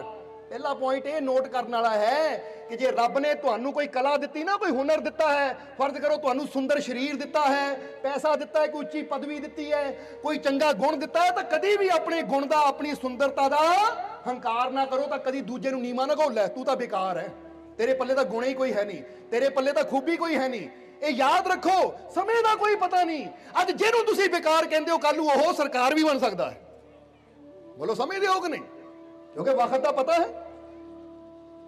हुण अगर इतिहास के पन्ने खोल के देख लीए तो जीवन च बदलाव आंदियां कोई देर नहीं लगती। कई बार उंगली माल वर्गे खूनी भी पलां दे विच संतां दी सोच बह के वह भी संत हो जाते, फकीर हो जाते, कोडे राक्षस वर्गे भी परमात्मा दे नाल जुड़ जाते हैं जदों गुरुआं रहबरां दी संगत प्राप्त हो जाती है। इसलिए पहली चीज कि कभी भी सानू अपनी सुंदरता दा, अपने धन दौलत दा, अपने पदार्थां दा, किसी चीज का कभी मान नहीं करना चाहिए, किसी को नीवा ना समझो। और दूजा पॉइंट की है, दूजा पॉइंट यह है कि जिस तरह वो सफेद पत्थर ने काले पत्थर नूं कहा ते च कोई गुण नहीं है, ते च कोई खूबी नहीं, तू बेकार है, तो वह मन के बह गया, मन के बह गया कि हाँ मैं बेकार हाँ, मेरे च कोई खूबी नहीं, कोई गुण नहीं है। तो दूजा पॉइंट असीं की समझना है कि कोई तुहानू जिन्ना मर्जी कहे ओए तू बेकार है, तू पापी है, तू किसी काम का नहीं है, फिर भी कभी अपने आप नू घट ना समझो, बेकार ना समझो, क्योंकि वो परमात्मा वो मालिक कभी कोई बेकार चीज पैदा कर ही नहीं सकता। एक गल हमेशा याद रखो कि तुहाडे अंदर भी कोई ना कोई खूबी है, तुहाडे अंदर भी कोई ना कोई गुण है, तुहाडे अंदर भी कोई ना कोई खासियत है, तुसी भी स्पैशल हो। इसलिए किसी दी गल्लां विच आके तुहानू निराश होण दी, उदास होण दी, अपनी हिम्मत नू, अपने हौसले नू घटाण दी, छड्डण दी, तोड़न दी लोड़ नहीं है। सारी दुनिया तुहानू कहे तुसी बेकार, तुसी किसी काम दे नहीं, तुसी निकम्मे, तो तुसी ये गल कोई कहंदा बेशक कही जावे पर तुसी ना मन्नो। वो कहते तू कह ला भाई, तेरिया नज़रां च हो सकता है, पर मैनू पता है मैं बेकार नहीं है, निकम्मा नहीं है, क्योंकि जे मेरे मालिक ने मैनू पैदा किया तो मेरे अंदर भी कोई गुण है, बस वो गुण नू समझना है। और इत्थे तुहानू एक गल कहनी चाहांगे, कह दईए, तैयार हो सुनन नू? हुण दुनिया तुहानू कहंदी तुसी बेकार, दुनिया तुहानू कहंदी है तुसी किसी काम दे नहीं हो, तुहाडे च कोई खूबी नहीं है, तुसी मन लैंदे हो, मन लैंदे हो कि नहीं? पर अज असीं तुहानू कहांगे तुसी स्पैशल हो, तुसी खास हो, तुसी परम पिता परमात्मा का रूप हो, तुसी परम शक्तिशाली हो। दसो साडी गल मनोगे कि नहीं? मनोगे कि नहीं? ये दुनिया की गल मन के अपने आप को असीं कमजोर समझ सकते हैं, निकम्मे समझ सकते हैं कि मैं किसी काम का नहीं है, तो फिर असीं कहांगे साडी गल मन के अज तो ये गल दिल च बिठा लो कि तुसी कमजोर नहीं हो, तुसी शक्तिशाली हो, क्योंकि तुहानू वो शक्तिशाली परमात्मा ने पैदा किया है। और जिहड़ी चीज शक्तिशाली ने बनाई होवे वो कभी कमजोर हो ही नहीं सकती। जिहड़ी चीज गुड़ तो बनी होवे वो कभी फिक्की, दसो जवाब दिओ, सानू कह दिओ, जिहड़ी चीज गुड़ तो बनी होवे वो कभी फिक्की नहीं हो सकती, क्योंकि गुड़ तो बनी चीज मिठी हो सकती है, फिक्की नहीं। इसी तरह तुसी किस तो बने हो? जवाब दे दिओ सानू। तुसी बने हो ओदी रहमत नाल, ओदी रहमत तो, ओदे नूर तो, क्योंकि अब्बल अल्लाह नूर उपाया कुदरत दे सब बंदे, एक नूर ते सब जग उपजिया को भले को मंदे। हुण सारे ही असीं उस मालिक दे नूर तो पैदा होए हैं, और परमात्मा दे नूर तो पैदा होए हैं। यानी नूर की है? ओदी शक्ति, ओदी ताकत। तो जिहड़ी चीज ओदे नूर तो पैदा हुई होवे वो चीज नूर ही हो सकती है, वो चीज कमजोर नहीं हो सकती। समझदे हो कि नहीं? कमजोर कदों हो जाते हैं जदों असीं अपने आप नूं दूजा कहे तो कोई फर्क नहीं पैंदा, पर जदों ओदी गल सुन के असीं मन लैंदे हां कि मैं कमजोर हां, मेरे तो नहीं होना, तो उस वेले ओदा असर साडे जीवन ते पैंदा है। क्योंकि एक बहुत बड़े विज्ञानिक होए हैं जिन्हां दा नाम सी एल्बर्ट आइंस्टाइन, नाम सुनिया ही है तुसीं सारियां ने। एल्बर्ट आइंस्टाइन ने एक बड़ा प्यारा शब्द किया है, वो किहड़ा शब्द है असीं दसना चाहांगे ताकि तुहाडे दिल च वो शब्द बैठ जावे। हालांकि बहुत बड़े वैज्ञानिक सी आइंस्टाइन, पर उन्होंने एक लाइन बड़ी प्यारी कही, वो कहते मैं मानता हूं कि इंसान की सोच का इंसान के शरीर और समाज पर प्रभाव होता है। यानी की क्या उन्होंने कि मैं मानता हूं कि इंसान की सोच इंसान के शरीर और समाज को प्रभावित करती है। जरा हम सोचो, एडे वड्डे विज्ञानिक ने इस सोच बारे किहड़ी गल कही है? सोच यानी साडे थॉट, बोलो समझदे हो कि नहीं? वो कहंदे मैं मनदा हां कि इंसान दे अंदर चलन वाली सोच इंसान दे शरीर ते भी और इस समाज ते भी अपना असर दिखांदी है। हुण बंदा कहे सोच की गल एक विज्ञानिक कर रहा है, तो जे विज्ञानिक ने गल मन्नी है, एडे वड्डे विज्ञानिक ने, तो इसदा मतलब साडियां सोचां दा असर साडे शरीर ते भी पैंदा ते समाज ते भी पैंदा है। हुण जरा सोचो कि साडी सोच दा असर साडे शरीर ते किद्दां पैंदा है। तो जे असीं हुण कहना शुरू कर दईए मैं कमजोर, मैं कमजोर, मैं कमजोर, हुण साडी सोच है मैं कमजोर, पर उसदा असर कहते पैना है साडे शरीर ते कि साडे शरीर ने अपने आप नूं कमजोर समझना शुरू कर देना है। जदा बंदा मैं कमजोर मेरे तो नहीं होना, तो तुसीं देखोगे तुहाडे शरीर की शक्ति घटनी शुरू हो जाएगी। तो जिसले तुसीं सोचोगे कि मैं शक्तिशाली हाँ, मैं शक्तिशाली हाँ क्योंकि मैनू परम पिता परमात्मा ने पैदा किया है, मैनू मेरे मालिक ने जीवन दिता है, उहदी शक्ति तो मैं पैदा होया, मैं शक्तिशाली है, मैं हर काम कर सकता हाँ। तो तुहाडे अंदर एक जोश पैदा होना कि मैं कर सकता। जरा सोच के देखो हुंदा कि नहीं, अपने अंदर सोच के देखो। चलो एक लाइन कहनी है, असीं कहोगे साडे नाल, हुण सारिਆਂ ने कहना मुठ्ठियां बंद करके कि मैं एक शक्तिशाली आत्मा हूं, मैं एक शक्तिशाली आत्मा हूं, मैं एक शक्तिशाली आत्मा हूं। जरा जोश रखो अपने अंदरों, मैं एक शक्तिशाली आत्मा हूं, क्योंकि तुसी आत्मा हो, शरीर नहीं हो। तुसी जे सोचोगे मिट्टी तो बनया शरीर है, मिट्टी जे मिल जाना है, तो नहीं, तुसी मिट्टी तो बने शरीर नहीं हो, तुसी परमात्मा दे नूर तो बने ओदा रूप हो, ओ आत्मा हो। ये शरीर तो कपड़े की तरह है, शरीर तो इदां ही है। जिदा तुहानू पूछिए तुहाडा कपड़ा कदों खरीदिया सी तुसीं, बंदा कहंदा मैं 6 महीने पहला खरीदिया या मैं 3 महीने पहला खरीदिया। ये कपड़ा फैक्ट्री चों बनदा है, फिर तुसीं खरीददे हो, फिर हौली हौली ये फट जाता है। हुण जे कपड़ा पुराना हो जावे, कपड़ा फट जावे, ताकि तुसीं फट जांदे हो, तुसीं पुराने हो जांदे हो? नहीं, कपड़ा बनता है और पा के मैला होके फट जांदे ही उतार दिंदे हैं। इसी तरह तुहाडा शरीर भी गुरुआं ने कहा कपड़ रूप सुहावना, ये तुहाडा शरीर भी कपड़े की तरह है। गुरबाणी च आया कपड़ रूप सुहावना छड़ दुनिया अंदर जावना, कि ये तेरा शरीर भी एक कपड़े की तरह है। जिदा कपड़े की एक फैक्ट्री में बुनाई हुंदी है, यानी बनता है, फिर एक एक्सपायरी हुंदी है, वो खत्म भी हो जाता है। इदां तेरा शरीर भी बनता, मां की कोख में एक फैक्ट्री है जिथे तेरा शरीर बनता है, और फिर ये एक एक्सपायरी है। जो टाइम आता, साल 2 साल 10 साल 50 साल 100 साल, हर कपड़े की एक बुनियाद होंदी है। तेरे शरीर की भी एक बुनियाद है, और तू फट जाता यानी मर जाता है। पर तेरी आत्मा जदों ये शरीर तैयार होंदा, वो आत्मा दे विच प्रवेश करती है, और जदों ये शरीर फट जाता है यानी कपड़ा पाण दे लायक नहीं रहिंदा, वो आत्मा एक कपड़े नूं छड्ड के एक नवां शरीर धारण कर लैंदी है। तुसीं की हो? जे तुसीं शरीर होवो तो जरा सोचो, फिर श्री कृष्ण या गुरु रहवर ये ना कहंदे कि तू ओदा अंश है, तू ओदा रूप है। इसलिए तुसीं एक शक्तिशाली आत्मा हो, क्योंकि तुसीं शक्तिशाली पिता तो बने हो, परमात्मा तो बने हो, मालिक तो बने हो। ताही तो असीं गल कही दी है कि I am the son of God, no evil can touch me, कि मैं ईश्वर दा बच्चा हाँ, अपने मालिक दा बच्चा है, कोई बुरी चीज मैनू छू नहीं सकती, टच नहीं कर सकती। नो ईवल, ईवल कह देंगे बुराई नू, शैतान नू, बुरे नू। No evil can touch me, कोई बुरी चीज मैनू टच नहीं कर सकती। और यही गल आइंस्टाइन ने अपने शब्दां च कही है कि मैं मनदा हां कि इंसान की सोच इंसान के शरीर नू, समाज नू प्रभावित करती है। क्योंकि जदों तुसीं अपने आप नू बुरा समझना शुरू कर देंदे हो, मैं बुरा, मैं पापी, मैं बड़ा नीवा, मैं बड़ा माड़ा, मैं बीमार, मैं दुखी, जदों तुसीं कहंदे हो मैं बड़ा दुखी हाँ, मैं बड़ा दुखी हाँ, मैं बड़ा दुखी हाँ, ये तुहाडी सोच जिहड़ी अंदर चलदी है ना, मैं दुखी, वो तुहाडे शरीर नू दुखां नाल भर दिंदी है। तां जे तुसीं अपने आप नू कहना शुरू कर दिओ कि मैं शक्तिशाली हाँ, क्योंकि मैं मालिक का बच्चा हाँ, मैं अपने प्रभु का बच्चा हाँ, मैं शक्तिशाली हाँ, कोई दुख कोई बुरी चीज मेरे लागे नहीं आ सकती।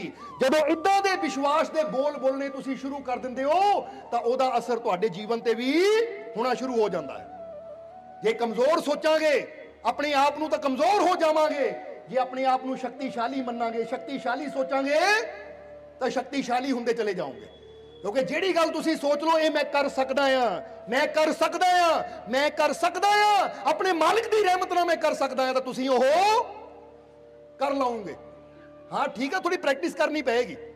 ਜਿੱਦਾਂ ਹੁਣ ਗੱਡੀ ਚਲਾਣੀ ਕਿਸੇ ਨੇ ਸਿੱਖਣੀ ਹੋਵੇ, ਜੇ ਬੰਦਾ ਕਹੇ ਮੈਂ ਗੱਡੀ ਚਲਾ ਸਕਦਾ, ਮੈਂ ਚਲਾ ਸਕਦਾ, ਹਾਂ ਮੈਨੂੰ ਥੋੜੀ ਪ੍ਰੈਕਟਿਸ ਕਰਨੀ ਪਏਗੀ ਪਰ ਮੈਂ ਚਲਾ ਸਕਦਾ ਆ। ਤੇ ਇੱਕ ਬੰਦਾ ਕਹੇ ਨਹੀਂ ਮੇਰੇ ਤੋਂ ਨਹੀਂ ਚਲਾ ਹੋਣੀ, ਉਹ ਮੇਰੇ ਤੋਂ ਨਹੀਂ ਚਲਾ ਹੋਣੀ, ਮੈਂ ਨਹੀਂ ਚਲਾ ਸਕਦਾ, ਉਹ ਕਦੀ ਕੋਸ਼ਿਸ਼ ਹੀ ਨਹੀਂ ਕਰੇਗਾ। ਔਰ ਜੇ ਕੋਸ਼ਿਸ਼ ਹੀ ਨਹੀਂ ਕਰੇਗਾ ਤਾਂ ਕਦੀ ਉਹ ਕੰਮ ਉਤੋਂ ਹੋਏਗਾ ਵੀ ਨਹੀਂ। ਹੁਣ ਤੁਸੀਂ ਆਪਣੇ ਜੀਵਨ 'ਚ ਲਿਸਟ ਬਣਾਓ ਕਿ ਕਿਹੜੀ ਚੀਜ਼ ਤੋਂ ਮੈਂ ਡਰਦਾ ਆ, ਕਿਹੜੀ ਚੀਜ਼ ਦਾ ਮੈਨੂੰ ਡਰ ਹੈ, ਕਿਹੜੀ ਚੀਜ਼ ਦਾ ਮੈਨੂੰ ਡਰ ਹੈ। ਜਿੱਦਾਂ ਹੁਣ ਕਈ ਵਾਰ ਬੰਦਾ ਕਹਿੰਦਾ ਮੇਰੇ ਅੰਦਰ ਬੜਾ ਕ੍ਰੋਧ ਹੈ, ਮੈਂ ਬੜਾ ਝੂਠ ਬੋਲਦਾ ਆ, ਮੈਂ ਬੜਾ ਗਾਲੀਆਂ ਦਿੰਦਾ ਹਾਂ, ਮੇਰੇ ਤੋਂ ਗਾਲੀ ਨਹੀਂ ਛੁੱਟਦੀ, ਮੇਰੇ ਤੋਂ ਕ੍ਰੋਧ ਨਹੀਂ ਛੁੱਟਦਾ। ਤਾਂ ਜਦੋਂ ਕਹਿੰਦੇ ਜਾਵਾਂਗੇ ਮੇਰੇ ਤੋਂ ਕ੍ਰੋਧ ਨਹੀਂ ਛੁੱਟਦਾ, ਮੇਰੇ ਤੋਂ ਗਾਲੀ ਨਹੀਂ ਛੁੱਟਦੀ, ਤਾਂ ਫਿਰ ਜਿੱਦਾਂ ਦੀ ਤੁਹਾਡੀ ਸੋਚ ਹੋਣੀ ਹੈ ਅਸਰ ਵੀ ਵੈਸਾ ਹੋਣਾ ਹੈ। ਤਾਂ ਜੇ ਤੁਸੀਂ ਕਹਿਣਾ ਸ਼ੁਰੂ ਕਰਦੇ ਹੋ ਕਿ ਲੈ ਕ੍ਰੋਧ ਕੀ ਹੈ, ਮੈਂ ਛੱਡ ਸਕਦਾ ਹਾਂ क्योंकि मैं एक शांत आत्मा हूं, मैं शांति से भरपूर हूं, मैं क्रोध ਨੂੰ ਛੱਡ ਸਕਦਾ। क्रोध ਛੱਡਣਾ ਬੜਾ ਆਸਾਨ ਹੈ। ਅਗਰ ਇਹ ਚੀਜ਼ ਆਪਣੇ ਅੰਦਰ ਅਸੀਂ ਸੋਚਦੇ ਰਹੀਏ ਤਾਂ ਬੰਦਾ ਕਹਿੰਦਾ ਲੈ ਜਿਹੜਾ ਕੰਮ ਮੈਂ ਆਸਾਨ ਮੰਨ ਲਿਆ ਉਹ ਮੇਰੇ ਵਾਸਤੇ ਆਸਾਨ ਹੋਣਾ ਸ਼ੁਰੂ ਹੋ ਜਾਂਦਾ ਹੈ। ਸਮਝਦੇ ਹੋ ਕਿ ਨਹੀਂ ਤੁਸੀਂ? ਇਸ ਲਈ ਅੱਛੇ ਬੋਲ ਆਪਣੇ ਅੰਦਰ ਬੋਲਣੇ ਹੈ, ਕਿਉਂਕਿ ਤੁਹਾਡੀ ਸੋਚ ਦਾ ਅਸਰ ਤੁਹਾਡੇ ਸਰੀਰ ਤੇ ਵੀ ਹੁੰਦਾ ਹੈ, ਤਾਂ ਤੁਹਾਡੀ ਸੋਚ ਦਾ ਅਸਰ ਸਮਾਜ ਤੇ ਵੀ ਹੁੰਦਾ ਹੈ। ਹੁਣ ਤੁਸੀਂ ਬੁਰਾ ਸੋਚਣਾ ਸ਼ੁਰੂ ਕਰ ਦਿਓ, ਬੈਠੇ ਬੈਠੇ ਬੁਰਾ ਸੋਚਣਾ ਸ਼ੁਰੂ ਕਰ ਦਿਓ, ਤਾਂ ਹੁਣ ਜਿਹੜਾ ਸੋਚਣਾ ਬੁਰਾ ਹੈ ਉਹਨਾਂ ਕਰਮ ਵੀ ਬੁਰੇ ਕਰਨੇ ਹੈ, ਤਾਂ ਜਿਹਨਾਂ ਕਰਮ ਬੁਰੇ ਕਰਨੇ ਉਹਦਾ ਅਸਰ ਸਮਾਜ ਤੇ ਵੀ ਬੋਲੋ ਪੈਂਦਾ ਕਿ ਨਹੀਂ ਪੈਂਦਾ? ਜਵਾਬ ਦੇਣਾ ਸਾਰਿਆਂ ਨੇ। ਥੱਕ ਤਾਂ ਨਹੀਂ ਗਏ? ਫਿਰ ਪੁੱਛੀਏ ਥੱਕ ਤਾਂ ਨਹੀਂ ਗਏ? ਆਨੰਦ ਆ ਰਿਹਾ ਕਿ ਨਹੀਂ? ਫਿਰ ਹੱਸ ਕੇ ਦਿਖਾਓ, ਥੋੜਾ ਸਮਾਈਲ ਕਰੋ, ਪਤਾ ਲੱਗੇ ਵਾਕਈ ਆਨੰਦ ਆ ਰਿਹਾ, ਕਿਉਂਕਿ ਕਈ ਇਦਾਂ ਲੱਗੇ ਮਜਬੂਰੀ 'ਚ ਬੈਠੇ ਆ। ਸੋ ਅਸੀਂ ਦੱਸਣਾ ਕੀ ਚਾਹੁੰਦੇ ਆ ਕਿ ਅਗਰ ਤੁਸੀਂ ਅੱਛਾ ਸੋਚਣਾ ਸ਼ੁਰੂ ਕਰ ਦਿੰਦੇ ਹੋ, ਅੱਛਾ ਸੁਣਨਾ ਸ਼ੁਰੂ ਕਰ ਦਿੰਦੇ ਹੋ, ਅੱਛੇ ਵਿਚਾਰ ਤੁਹਾਡੇ ਅੰਦਰ ਚੱਲਦੇ ਹੈ, ਤਾਂ ਜਦੋਂ ਇਨਸਾਨ ਦੇ ਅੰਦਰ ਵਿਚਾਰ ਅੱਛੇ ਚੱਲਦੇ ਹੈ ਤਾਂ ਫਿਰ ਇਨਸਾਨ ਦੀ ਕਰਨੀ ਵੀ ਅੱਛੀ ਹੁੰਦੀ ਹੈ। ਅੱਛੀ ਕਰਨੀ ਦਾ ਪ੍ਰਭਾਵ ਸਾਡੇ ਸਰੀਰ ਤੇ ਵੀ ਹੁੰਦਾ ਹੈ, ਤਾਂ ਅੱਛੀ ਕਰਨੀ ਦਾ ਪ੍ਰਭਾਵ ਸਾਡੇ ਚਾਰੋਂ ਤਰਫ ਪਰਿਵਾਰ ਤੇ ਸਮਾਜ ਤੇ ਵੀ ਹੁੰਦਾ ਹੈ। ਇਸ ਕਰਕੇ ਅੱਜ ਤੋਂ ਤੁਸੀਂ ਇਹ ਗੱਲ ਹਮੇਸ਼ਾ ਯਾਦ ਰੱਖਣੀ ਹੈ ਕਿ ਮੈਂ ਆਪਣੇ ਵਿਚਾਰਾਂ ਤੇ ਮਿਹਨਤ ਕਰਨੀ ਹੈ ਕਿ ਆਪਣੇ ਅੰਦਰ ਮੈਂ ਬੁਰੇ ਵਿਚਾਰ ਚੱਲਣ ਨਹੀਂ ਦੇਣੇ। ਜਿਹਦਾ 7 ਦਿਨਾਂ ਵਾਸਤੇ ਤੁਸੀਂ ਕੀ ਕਰਨਾ ਹੈ, ਇੱਕ ਤੁਹਾਨੂੰ ਐਕਸਰਸਾਈਜ਼ ਦੱਸੀ ਹੈ। ਐਕਸਰਸਾਈਜ਼ ਮਤਲਬ ਸਮਝਦੇ ਹੋ ਨਾ, ਕਿ ਇੱਕ ਕਸਰਤ ਯਾਨੀ ਐਕਸਰਸਾਈਜ਼ ਇੱਕ, ਕਿ 7 ਦਿਨਾਂ ਵਾਸਤੇ ਤੁਸੀਂ ਕੀ ਕਰਨਾ ਹੈ। ਔਰ ਬੜੀ ਚਮਤਕਾਰੀ ਚੀਜ਼ ਹੈ ਇਹ। ਅਗਰ ਤੁਸੀਂ ਇਹ 7 ਦਿਨ ਕਰ ਲਓਗੇ ਤਾਂ ਤੁਹਾਡੇ ਜੀਵਨ 'ਚ ਚਮਤਕਾਰ ਹੋਣੇ ਸ਼ੁਰੂ ਹੋ ਜਾਣਗੇ। ਚਮਤਕਾਰ ਦਾ ਮਤਲਬ ਇਹ ਵੀ ਨਾ ਸਮਝ ਲਓ ਲੋਟਰੀ ਨਿਕਲ ਆਣੀ ਹੈ ਜਾਂ ਥੱਲੇ ਕੋਈ ਧਨ ਮਿਲ ਜਾਣਾ ਹੈ, ਕਿਉਂਕਿ ਬੰਦਾ ਚਮਤਕਾਰ ਵੀ ਕਿਹਨੂੰ ਸਮਝਦਾ ਹੈ? ਮੈਂ ਤੁਰਿਆ ਜਾਵਾਂ ਤਾਂ ਰਸਤੇ ਘੜਾ ਮਿਲ ਜਾਵੇ ਪੈਸਿਆਂ ਦਾ, ਚਮਤਕਾਰ ਹੋ ਗਿਆ। ਮੈਂ ਰਾਤ ਨੂੰ ਸੁੱਤਾਵਾਂ ਤਾਂ ਛੱਪਰ ਫਟੇ ਔਰ ਧਨ ਨਿਗਰ ਜਾਵੇ, ਚਮਤਕਾਰ ਹੋ ਗਿਆ। ਇਦਾਂ ਦੇ ਚਮਤਕਾਰ ਨਹੀਂ। ਚਮਤਕਾਰ ਦਾ ਮਤਲਬ ਕੀ ਹੈ ਕਿ ਜੇਕਰ ਤੁਸੀਂ 7 ਦਿਨ ਇਹ ਚੀਜ਼ ਕਰਨੀ ਸ਼ੁਰੂ ਕਰਤੀ, ਤੁਹਾਨੂੰ ਅੰਦਰ ਪਤਾ ਲੱਗੇਗਾ ਮਨ ਸ਼ਾਂਤ, ਖੁਸ਼ੀ ਨਾਲ ਭਰਨਾ ਸ਼ੁਰੂ ਹੋ ਗਿਆ, ਜੀਵਨ 'ਚ ਆਨੰਦ ਆਣਾ ਸ਼ੁਰੂ ਹੋ ਗਿਆ, ਆਪਣੇ ਅੰਦਰ ਸ਼ਾਂਤੀ ਨੂੰ ਮਹਿਸੂਸ ਕਰੋਗੇ, ਆਪਣੇ ਅੰਦਰ ਬਦਲਾਵ ਨੂੰ ਮਹਿਸੂਸ ਕਰੋਗੇ। ਅਗਰ 7 ਦਿਨਾਂ ਵਾਸਤੇ ਇੱਕ ਛੋਟਾ ਜਿਹਾ ਇਹ ਕੰਮ ਕਰ ਲਵੋ, ਦੱਸ ਦਈਏ ਕਰੋਗੇ ਕਿ ਨਹੀਂ? ਕਿਉਂਕਿ ਦੱਸਣਾ ਫੇਰ ਹੈ ਜੇ ਕਰੋਗੇ ਵੀ, ਹੋਰ ਨਹੀਂ ਦੱਸ ਕੇ ਆਪਣਾ ਐਵੇਂ ਜ਼ੋਰ ਲਾਈ ਜਾਈਏ ਤਾਂ ਤੁਸੀਂ ਅਮਲ ਹੀ ਨਾ ਕਰੋ। ਹੁਣ ਜਰਾ ਸਮਝਣਾ ਕਿ ਇਹ 7 ਦਿਨ ਵਾਸਤੇ ਤੁਸੀਂ ਕੀ ਕਰਨਾ ਹੈ। ਆਪਣੀ ਸੋਚ ਨੂੰ ਐਸਾ ਬਣਾਉਣਾ ਹੈ, ਆਪਣੀ ਸੋਚ ਨੂੰ ਬਾਹਰੋਂ ਕਿਸੇ ਨੂੰ ਨਹੀਂ ਬਦਲਣਾ, ਬਾਹਰੋਂ ਕੁਝ ਨਹੀਂ ਤੁਸੀਂ ਕਰਨਾ, ਬਸ ਆਪਣੇ ਅੰਦਰ ਆਪਣੀ ਸੋਚ ਨੂੰ ਐਸਾ ਬਣਾਉਣਾ ਹੈ ਕਿ 7 ਦਿਨ ਮੈਂ ਇਦਾਂ ਜ਼ਿੰਦਗੀ ਜੀਣੀ ਹੈ ਕਿ ਕਿਸੇ ਚੀਜ਼ ਦੀ ਮੈਂ ਸ਼ਿਕਾਇਤ ਨਹੀਂ ਕਰਨੀ, ਕਿਸੇ ਚੀਜ਼ ਦੀ ਸ਼ਿਕਾਇਤ ਨਹੀਂ ਕਰਨੀ। ਸਮਝਦੇ ਹੋ ਕਿ ਨਹੀਂ? ਜੇ ਘਰ ਜਾਂਦੇ ਹੋ, ਘਰ ਦਾਲ 'ਚ ਲੂਣ ਘੱਟ ਵੱਧ ਹੈ, ਚੁੱਪ ਕਰਕੇ ਖਾ ਲਓ, ਖਾਣੀ ਖਾਓ, ਨਹੀਂ ਖਾਣੀ ਨਾ ਖਾਓ, ਪਰ ਬੁਰਾ ਨਾ ਸੋਚਣਾ ਹੈ ਨਾ ਬੋਲਣਾ ਹੈ। ਜਿਹਦਾ ਬੰਦਾ ਕਵੇ ਲੈ ਮੈਂ ਬੋਲਿਆ ਤਾਂ ਹੈ ਨਹੀਂ, ਪਰ ਅੰਦਰ ਸੋਚ ਲਿਆ ਕਿੱਦਾਂ ਦੀ ਦਾਲ ਬਣਾਈ ਹੈ, ਆ ਕੀ ਬਣਾਈ, ਇਹਦਾ ਮਤਲਬ ਬੋਲਿਆ ਨਹੀਂ ਪਰ ਸੋਚ ਹਾਲੇ ਵੀ ਹੈ। ਪਰ ਮੈਂ ਇਦਾਂ ਜੀਵਨ ਜੀਣਾ ਹੈ 7 ਦਿਨ ਵਾਸਤੇ ਕਿ ਮੈਂ ਕੋਈ ਸ਼ਿਕਾਇਤ ਦਾ ਸ਼ਬਦ ਨਾ ਜ਼ੁਬਾਨ ਤੇ ਲਿਆਣਾ ਤਾਂ ਨਾ ਆਪਣੇ ਮਨ ਅੰਦਰ ਸੋਚਣਾ ਹੈ, ਬਲਕਿ ਸ਼ੁਕਰ ਕਰਨਾ ਹੈ। ਸ਼ੁਕਰ ਕੀ ਕਰਨਾ ਹੈ?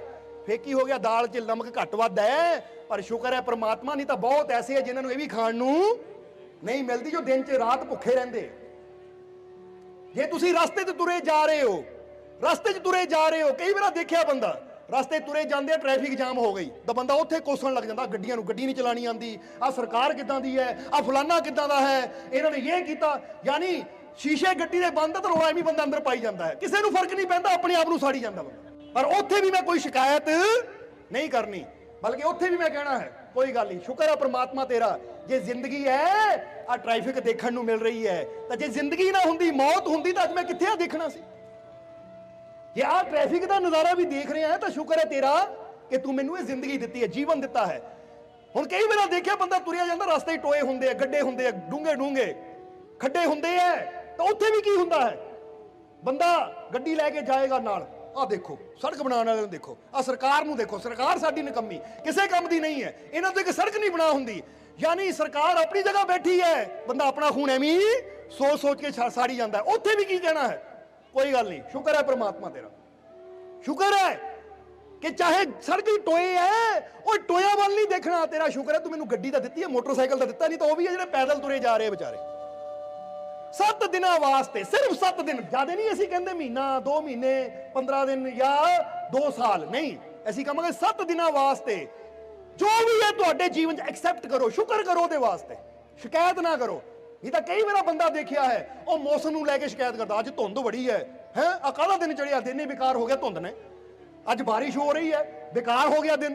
ਹੁਣ ਬਾਰਿਸ਼ ਤਾਂ ਹੋਣੀ ਹੈ, ਕੁਦਰਤ ਨੇ ਜੋ ਨਿਯਮ ਬਣਾਏ ਉਹ ਚੱਲਣੇ ਹੀ ਹੈ, ਪਰ ਅਸੀਂ ਸ਼ਿਕਾਇਤ ਕਰ ਕਰਕੇ ਆਪਣੇ ਜੀਵਨ ਨੂੰ ਦੁੱਖਾਂ ਨਾਲ ਭਰ ਲੈਂਦੇ ਆ। ਇਸ ਲਈ ਜੋ ਵੀ ਚੀਜ਼ ਤੁਹਾਡੇ ਜੀਵਨ 'ਚ ਆਵੇ, ਸਿਰਫ 7 ਦਿਨਾਂ ਵਾਸਤੇ, ਨਾ ਜ਼ੁਬਾਨ ਤੋਂ ਸ਼ਿਕਾਇਤ ਨਿਕਲਣੀ ਚਾਹੀਦੀ ਤੇ ਨਾ ਹੀ ਉਹਦੀ ਸੋਚ ਅੰਦਰ ਚੱਲਣੀ ਚਾਹੀਦੀ ਹੈ। ਸ਼ੁਕਰ ਕਰੋ ਬਸ, ਇਹ ਸ਼ੁਕਰ ਹੈ ਪ੍ਰਮਾਤਮਾ, ਔਰ ਸ਼ੁਕਰ ਕਰਨਾ ਦਿਲੋਂ ਕਰਨਾ, ਇਹ ਨਹੀਂ ਕਿ ਬਾਹਰੋਂ ਕਹੋ ਸ਼ੁਕਰ ਹੈ ਤਾਂ ਅੰਦਰ ਸੜੀ ਜਾਵੋ, ਅੰਦਰ ਕਹੀ ਜਾਵੋ। ਫਰਜ਼ ਕਰੋ ਘਰ ਵਾਲੀ ਨੇ ਪਾਣੀ ਨਹੀਂ ਪੁੱਛਿਆ, ਘਰ ਵਾਲੀ ਨੇ ਰੋਟੀ ਨਹੀਂ ਪੁੱਛੀ, ਤਾਂ ਬਾਹਰੋਂ ਕੋਈ ਗੱਲ ਨਹੀਂ, ਸ਼ੁਕਰ ਹੈ ਪ੍ਰਮਾਤਮਾ ਦਾ, ਸ਼ੁਕਰ ਹੈ, ਪਰ ਅੰਦਰੋਂ ਗਾਲਾਂ ਕੱਢੀ ਜਾਵੋ ਉਹਨੂੰ, ਅੰਦਰੋਂ ਬੁਰਾ ਬੋਲੀ ਜਾਵੋ, ਤਾਂ ਫਿਰ ਉਹ ਗੱਲ ਅਧੂਰੀ ਹੋ ਜਾਏਗੀ। ਇਸ ਲਈ ਅਸੀਂ ਕਿਹਾ ਜ਼ੁਬਾਨ ਤੋਂ ਵੀ ਔਰ ਦਿਲ ਤੋਂ ਵੀ, ਦਿਮਾਗ ਤੋਂ ਵੀ, ਯਾਨੀ ਸੋਚ ਤੋਂ ਵੀ ਮੈਂ ਕੋਈ ਸ਼ਿਕਾਇਤ ਨਹੀਂ ਕਰਨੀ। ਸਿਰਫ 7 ਦਿਨ, ਅੱਜ ਐਤਵਾਰ ਹੈ, 7 ਦਿਨਾਂ ਵਾਸਤੇ ਤੁਸੀਂ ਬੋਲੋ ਕਰਨਾ ਚਾਹੋਗੇ ਕਿ ਨਹੀਂ? ਕਿਹੜਾ ਕਿਹੜਾ ਕਰੇਗਾ, ਹੱਥ ਖੜਾ ਕਰੋ, ਤੁਹਾਨੂੰ ਪਤਾ ਲੱਗੇ। ਚਲੋ ਤੁਸੀਂ ਨਹੀਂ ਕਰਨਾ ਬਈ, ਫਾਇਦੇ ਦੀ ਗੱਲ ਨਹੀਂ ਹੈ, ਕਿਹੜਾ ਤੁਹਾਡਾ ਮੁੱਲ ਲੱਗਣਾ ਹੈ, ਕੋਈ ਟੈਕਸ ਥੋੜੀ ਦੇਣਾ ਪੈਣਾ ਹੈ, ਬਲਕਿ ਉਲਟਾ ਤੁਹਾਡੇ ਜੀਵਨ 'ਚ ਬਦਲਾਅ ਆਏਗਾ, ਤੁਹਾਡੇ ਜੀਵਨ 'ਚ ਖੁਸ਼ੀਆਂ ਆਣਗੀਆਂ, ਤੁਹਾਡਾ ਪਰਿਵਾਰ ਦੇ ਵਿੱਚ ਪਿਆਰ ਵੱਧ ਜਾਏਗਾ, ਤੁਹਾਡੇ ਜੀਵਨ 'ਚ ਸਕੂਨ ਸ਼ਾਂਤੀ ਆ ਜਾਏਗੀ। ਕਿਉਂਕਿ ਅੱਜ ਜਿੰਨੀਆਂ ਵੀ ਉਲਝਣਾਂ ਹੈ ਕਾਹਦੀਆਂ ਹੈ, ਜਿੰਨੀਆਂ ਵੀ ਟੈਨਸ਼ਨਾਂ ਹੈ ਕਾਹਦੀਆਂ, ਜਿੰਨੇ ਦੁੱਖ ਹੈ ਕਾਹਦੇ, ਇਹੀ ਹੈ ਨਾ, ਉਹ ਮੇਰੀ ਪਤਨੀ ਇਦਾਂ ਨਹੀਂ ਕਰਦੀ, ਉਹ ਮੇਰੇ ਬੱਚੇ ਇਦਾਂ ਨਹੀਂ ਕਰਦੇ, ਉਹ ਸਰਕਾਰ ਇਦਾਂ ਨਹੀਂ ਕਰਦੀ, ਉਹ ਗੁਆਂਢੀ ਇਦਾਂ ਨਹੀਂ ਕਰਦੇ, ਉਹ ਮੁਹੱਲੇ ਵਾਲੇ ਇਦਾਂ ਨਹੀਂ ਕਰਦੇ, ਆ ਮੇਰੇ ਨਿਆਣੇ ਇਦਾਂ ਨਹੀਂ ਕਰਦੇ। ਹਰ ਚੀਜ਼ ਵਿੱਚ ਬੰਦਾ ਦੂਜਿਆਂ ਨੂੰ ਸ਼ਿਕਾਇਤ ਦੇਣ ਲੱਗਾ ਆ, ਦੂਜੇ ਤਾਂ ਬਦਲਦੇ ਨਹੀਂ, ਬੰਦਾ ਆਪ ਦੁਖੀ ਹੋ ਕੇ ਆਪਣੇ ਜੀਵਨ ਨੂੰ ਨਰਕ ਬਣਾ ਲੈਂਦਾ। ਹੁੰਦਾ ਕਿ ਨਹੀਂ ਏਦਾਂ? ਜਿੱਦਾਂ ਇੱਕ ਔਰਤ ਆਈ, ਹੁਣ ਵੈਸੇ ਤਾਂ ਕਿਸੇ ਬੇਨਤੀ ਦੱਸਣੀ ਨਹੀਂ ਚਾਹੀਦੀ, ਪਰ ਕੁਝ ਬੇਨਤੀਆਂ ਹੁੰਦੀਆਂ ਦੱਸ ਦਈਏ ਤਾਂ ਚੰਗੀ ਗੱਲ ਹੁੰਦੀ ਹੈ। ਇੱਕ ਔਰਤ ਆਈ, ਆ ਕੇ ਉਹਨਾਂ ਬੇਨਤੀ ਕੀਤੀ ਕਿ ਮਾਲਕੋ ਮੇਰਾ ਘਰ ਵਾਲਾ ਬੜਾ ਮੈਨੂੰ ਪਰੇਸ਼ਾਨ ਕਰਦਾ ਹੈ। ਠੀਕ ਹੈ, ਕੀ ਗੱਲ ਹੋ ਗਈ? ਪਰੇਸ਼ਾਨ ਕੀ ਕਰਦਾ? ਕਹਿੰਦੀ ਜਦੋਂ ਵੀ ਉਹਨੂੰ ਮੈਂ ਦੇਖਿਆ ਹੈ ਉਹ ਹਮੇਸ਼ਾ ਆਪਣੇ ਗਿੱਲੇ ਕੱਪੜੇ ਸੋਫੇ ਤੇ ਰੱਖ ਦਿੰਦਾ ਹੈ। ਮੈਂ ਉਹਨੂੰ ਬੜਾ ਕਹਿੰਦੀ ਸੋਫੇ ਤੇ ਨਾ ਰੱਖਿਆ ਕਰ, ਨਹਾ ਕੇ ਆਂਦਾ ਜੋ ਗਿੱਲੇ ਕੱਪੜੇ ਟਾਵਲ ਟੂਵਲ ਹੁੰਦਾ ਸੋਫੇ ਤੇ ਸਿੱਟ ਦਿੰਦਾ ਹੈ। ਮੈਂ ਬੜਾ ਉਹਨੂੰ ਕਹਿੰਦੀ ਪਰ ਮੇਰੀ ਮੰਨਦਾ ਨਹੀਂ, ਬੜਾ ਪਰੇਸ਼ਾਨ ਕੀਤਾ ਹੈ। ਇਹ ਕਿੰਨੀ ਕੁ ਦੇਰ ਤੋਂ? ਕਹਿੰਦੀ 15 ਸਾਲ ਤੋਂ। ਠੀਕ ਹੈ, ਵੀ ਕਹਿਣਾ ਜ਼ਰੂਰੀ ਹੈ 15 ਸਾਲ ਤੋਂ ਤੁਸੀਂ ਆਪ ਚੱਕ ਕੇ ਰੱਖਦੇ ਹੋ, ਕਿਉਂਕਿ ਟਾਵਲ ਬੜੀ ਚੀਜ਼ ਨਹੀਂ ਹੈ, ਬੜੀ ਚੀਜ਼ ਹੈ ਮਨ ਦੀ ਸ਼ਾਂਤੀ। ਉਹ ਕਹਿੰਦੀ ਲੈ ਜੇ ਮੈਂ ਕਹੂੰਗੀ ਨਹੀਂ ਤਾਂ ਬਦਲੇਗਾ ਕਿਦਾਂ? ਠੀਕ ਹੈ, 15 ਸਾਲ 'ਚ ਬਦਲ ਗਿਆ ਇਹ, ਜਰਾ ਸੋਚੋ। ਉਹ ਕਹਿੰਦੀ ਫਿਰ ਕੀ ਕਰਾਂ? ਇਹ ਕਰਨਾ ਕੀ ਹੈ? ਇੱਕ ਤਰੀਕਾ ਹੁੰਦਾ ਕਹਿਣ ਦਾ, ਉਹ ਕੀ ਹੁੰਦਾ ਹੈ? ਅਗਲੇ ਨੂੰ ਕਹੋ ਪਰ ਅੰਦਰੋਂ ਸ਼ਾਂਤ ਰਹੋ। ਸਮਝਦੇ ਹੋ ਕਿ ਨਹੀਂ? ਤੁਸੀਂ ਕਿਸੇ ਨੂੰ ਸਮਝਾਣਾ ਹੈ ਤੇ ਤੁਸੀਂ ਕ੍ਰੋਧ ਨਾਲ ਵੀ ਸਮਝਾ ਸਕਦੇ ਹੋ, ਆਪ ਦੁਖੀ ਹੋ ਕੇ ਵੀ ਸਮਝਾ ਸਕਦੇ ਹੋ ਕਿ ਮੈਂ ਬੜਾ ਦੁਖੀ ਹਾਂ, ਕੰਮ ਤੂੰ ਕਿੱਦਾਂ ਕੀਤਾ। ਔਰ ਇੱਕ ਤੁਸੀਂ ਕਿੱਦਾਂ ਕਹਿ ਸਕਦੇ ਹੋ, ਮੈਨੂੰ ਕੋਈ ਫਰਕ ਨਹੀਂ ਪੈਂਦਾ ਪਰ ਇਹ ਚੀਜ਼ ਗਲਤ ਹੈ, ਮੈਂ ਸ਼ਾਂਤੀ ਦੇ ਨਾਲ ਅਗਲੇ ਨੂੰ ਦੱਸ ਰਿਹਾ ਕਿ ਭਾਈ ਆਹ ਕੰਮ ਇਦਾਂ ਕਰ। ਹੁਣ ਤੂੰ ਕਰੇਗਾ ਤਾਂ ਵੀ ਮੈਂ ਖੁਸ਼ ਹਾਂ, ਨਹੀਂ ਕਰੇਗਾ ਤਾਂ ਵੀ ਮੈਂ ਖੁਸ਼ ਹਾਂ, ਪਰ ਮੇਰਾ ਕੰਮ ਹੈ ਤੈਨੂੰ ਦੱਸਣਾ। ਹੁਣ ਦੂਜਾ ਤਾਂ ਬਦਲੇਗਾ ਨਹੀਂ, ਪਰ ਅਸੀਂ ਆਪ ਤਾਂ ਸ਼ਾਂਤ ਰਹਿ ਕੇ ਆਪਣੀ ਖੁਸ਼ੀ ਤਾਂ ਆਪਣੇ ਕੰਟਰੋਲ 'ਚ ਕਰ ਸਕਦੇ ਹਾਂ ਨਾ। ਬੋਲੋ ਸਮਝਦੇ ਹੋ ਕਿ ਨਹੀਂ? ਇਸ ਲਈ ਜਦੋਂ ਅਸੀਂ ਸ਼ਿਕਾਇਤਾਂ ਕਰਨੀਆਂ ਬੰਦ ਕਰ ਦਿੰਦੇ ਆ, ਸ਼ੁਕਰ ਕਰਨਾ ਸ਼ੁਰੂ ਕਰ ਦਿੰਦੇ, ਤੇ ਯਾਦ ਰੱਖੋ ਜਦੋਂ ਸ਼ੁਕਰ ਕਰਨਾ ਸ਼ੁਰੂ ਕਰ ਦਿੰਦੇ ਆ ਤਾਂ ਕੁਦਰਤ ਦੇ, ਉਹ ਮਾਲਿਕ ਦੀ ਰਹਿਮਤ ਦੇ, ਉਹਦੀ ਕਿਰਪਾ ਦੇ, ਖੁਸ਼ੀਆਂ ਦੇ, ਕਾਮਯਾਬੀ, ਬਰਕਤਾਂ ਦੇ ਦਰਵਾਜ਼ੇ ਵੀ ਸਾਡੇ ਵਾਸਤੇ ਖੁੱਲ ਜਾਂਦੇ ਹੈ। ਕਿਉਂਕਿ ਜਿਹੜਾ ਸ਼ੁਕਰ ਕਰਦਾ ਚਲਾ ਜਾਂਦਾ ਹੈ, ਸ਼ੁਕਰ ਕਰਨ ਵਾਲਾ ਹਮੇਸ਼ਾ ਅੱਗੇ ਵੱਧਦਾ ਹੈ, ਤਾਂ ਸ਼ਿਕਾਇਤ ਕਰਨ ਵਾਲਾ ਹਮੇਸ਼ਾ ਪਿੱਛੇ ਜਾਂਦਾ ਹੈ। ਕੁਦਰਤ ਵੀ ਤੁਹਾਨੂੰ ਅੱਗੇ ਵਧਾਏਗੀ, ਕੁਦਰਤ ਯਾਨੀ ਉਹ ਮਾਲਿਕ, ਉਹ ਪਰਮਾਤਮਾ ਵੀ ਤੁਹਾਨੂੰ ਅੱਗੇ ਲੈ ਕੇ ਜਾਏਗਾ ਅਗਰ ਤੁਸੀਂ ਹਰ ਹਾਲਤ ਵਿੱਚ ਉਹਦਾ ਸ਼ੁਕਰ ਕਰਨਾ ਸਿੱਖ ਲਓ। ਸੋ ਅੱਜ ਤੋਂ ਨਾ ਸ਼ਿਕਾਇਤ ਕਰਨੀ ਹੈ ਪਰਿਵਾਰ ਨੂੰ ਲੈ ਕੇ, ਬੱਚਿਆਂ ਨੂੰ ਲੈ ਕੇ, ਨਾ ਸਰਕਾਰ ਨੂੰ ਲੈ ਕੇ, ਨਾ ਰਸਤਿਆਂ ਨੂੰ ਲੈ ਕੇ, ਨਾ ਟ੍ਰੈਫਿਕ ਨੂੰ ਲੈ ਕੇ, ਨਾ ਭੋਜਨ ਨੂੰ ਲੈ ਕੇ, ਨਾ ਕੱਪੜੇ ਨੂੰ ਲੈ ਕੇ। ਕਿਹੜੀ ਕਿਹੜੀ ਚੀਜ਼ ਗਿਣੀ ਹੈ ਤੁਸੀਂ ਆਪ ਹੀ ਸਮਝੋ, ਸਮਝ ਗਏ ਕਿ ਨਹੀਂ? ਕਿ ਅੱਜ ਤੋਂ ਮੈਂ ਕੋਈ ਸ਼ਿਕਵਾ, ਕੋਈ ਸ਼ਿਕਾਇਤ ਨਹੀਂ ਕਰਨੀ, ਨਾ ਜ਼ੁਬਾਨ ਤੋਂ ਤਾਂ ਨਾ ਹੀ ਆਪਣੇ ਮਨ ਅੰਦਰ, ਨਾ ਹੀ ਸੋਚ ਵਿੱਚ। ਔਰ ਅਸੀਂ ਕਹਾਂਗੇ ਲਿਖ ਕੇ ਲੈ ਲਓ, ਜੇ 7 ਦਿਨ, ਸਿਰਫ 7 ਦਿਨ ਕਹੇ ਅਸੀਂ, ਔਰ ਦੇਖ ਲਓ 7 ਦਿਨ ਜਿੱਦਾਂ ਦੱਸਿਆ ਨਵਾਂ ਸਾਲ ਸ਼ੁਰੂ ਹੋਣ ਨੂੰ 10-11 ਦਿਨ ਹੈ।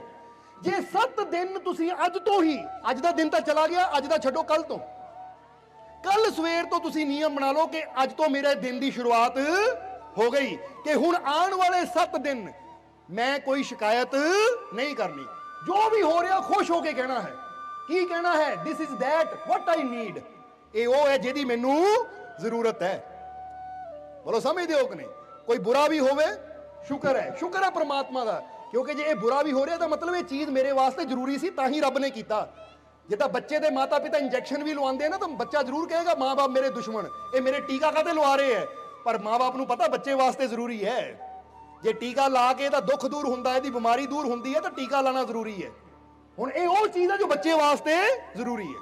ਤਾਂ ਜੇ ਬੱਚਾ ਵੀ ਸਮਝ ਲਵੇ ਕਿ ਮਾਤਾ ਪਿਤਾ ਅਗਰ ਮੈਨੂੰ ਡਾਂਟ ਰਹੇ ਹੈ ਤੇ ਇਹ 'ਚ ਮੇਰਾ ਹੀ ਭਲਾ ਹੈ, ਤਾਂ ਫਿਰ ਬੱਚਾ ਕਦੀ ਪਰੇਸ਼ਾਨ ਹੋਏਗਾ ਨਹੀਂ। ਪਰ ਬੱਚਾ ਪਰੇਸ਼ਾਨ ਕਦੋਂ ਹੁੰਦਾ? ਇਹ ਮਾਂ ਬਾਪ ਬੜੇ ਸਮਝਦੇ ਆਪਣੇ ਆਪ ਨੂੰ, ਐਵੇਂ ਸਾਨੂੰ ਡਾਂਟਦੇ ਰਹਿੰਦੇ, ਐਵੇਂ ਸਾਨੂੰ ਰੋਕਦੇ ਰਹਿੰਦੇ ਹੈ।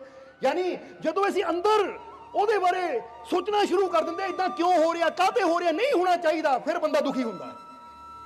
ਕਿਉਂਕਿ ਸਾਰਾ ਦੁੱਖ ਬੰਦੇ ਦੀ ਸੋਚ ਨਾਲ ਜੁੜਿਆ ਹੈ। ਤਾਂ ਜਦੋਂ ਬੰਦਾ ਅੰਦਰੋਂ ਕਹੇ ਜੋ ਹੋ ਰਿਹਾ ਹੈ ਮੇਰਾ ਮਾਲਿਕ ਜੋ ਕਰ ਰਿਹਾ ਹੈ ਠੀਕ ਕਰ ਰਿਹਾ ਹੈ, ਸ਼ੁਕਰ ਹੈ ਉਸਦਾ। ਦੁੱਖ ਹੈ ਤਾਂ ਵੀ ਸ਼ੁਕਰ ਹੈ, ਸੁੱਖ ਹੈ ਤਾਂ ਵੀ ਸ਼ੁਕਰ ਹੈ, ਸਿਰ ਦਰਦ ਹੋਵੇ ਤਾਂ ਵੀ ਸ਼ੁਕਰ ਹੈ। ਹੁਣ ਜਰਾ ਸੋਚੋ, ਤੁਸੀਂ ਕਿਉਂ ਕਹੋਗੇ ਕਿ ਸਿਰ ਦਰਦ ਹੈ ਤਾਂ ਸ਼ੁਕਰ ਹੈ? ਤੁਸੀਂ ਕਹਿਣਾ ਲੈ ਆ ਸਿਰ ਦਰਦ ਨੂੰ ਵੀ ਸ਼ੁਕਰ ਕਹੀਏ, ਕਿਉਂ ਕਹੀਏ? ਤਾਂ ਵੀ ਸ਼ੁਕਰ ਕਰੋ ਕਿ ਸ਼ੁਕਰ ਹੈ ਮੈਂ ਜੀਂਦਾ ਆ, ਤਾਂ ਹੀ ਇਹ ਦਰਦ ਨੂੰ ਮਹਿਸੂਸ ਕਰ ਰਿਹਾ ਹਾਂ।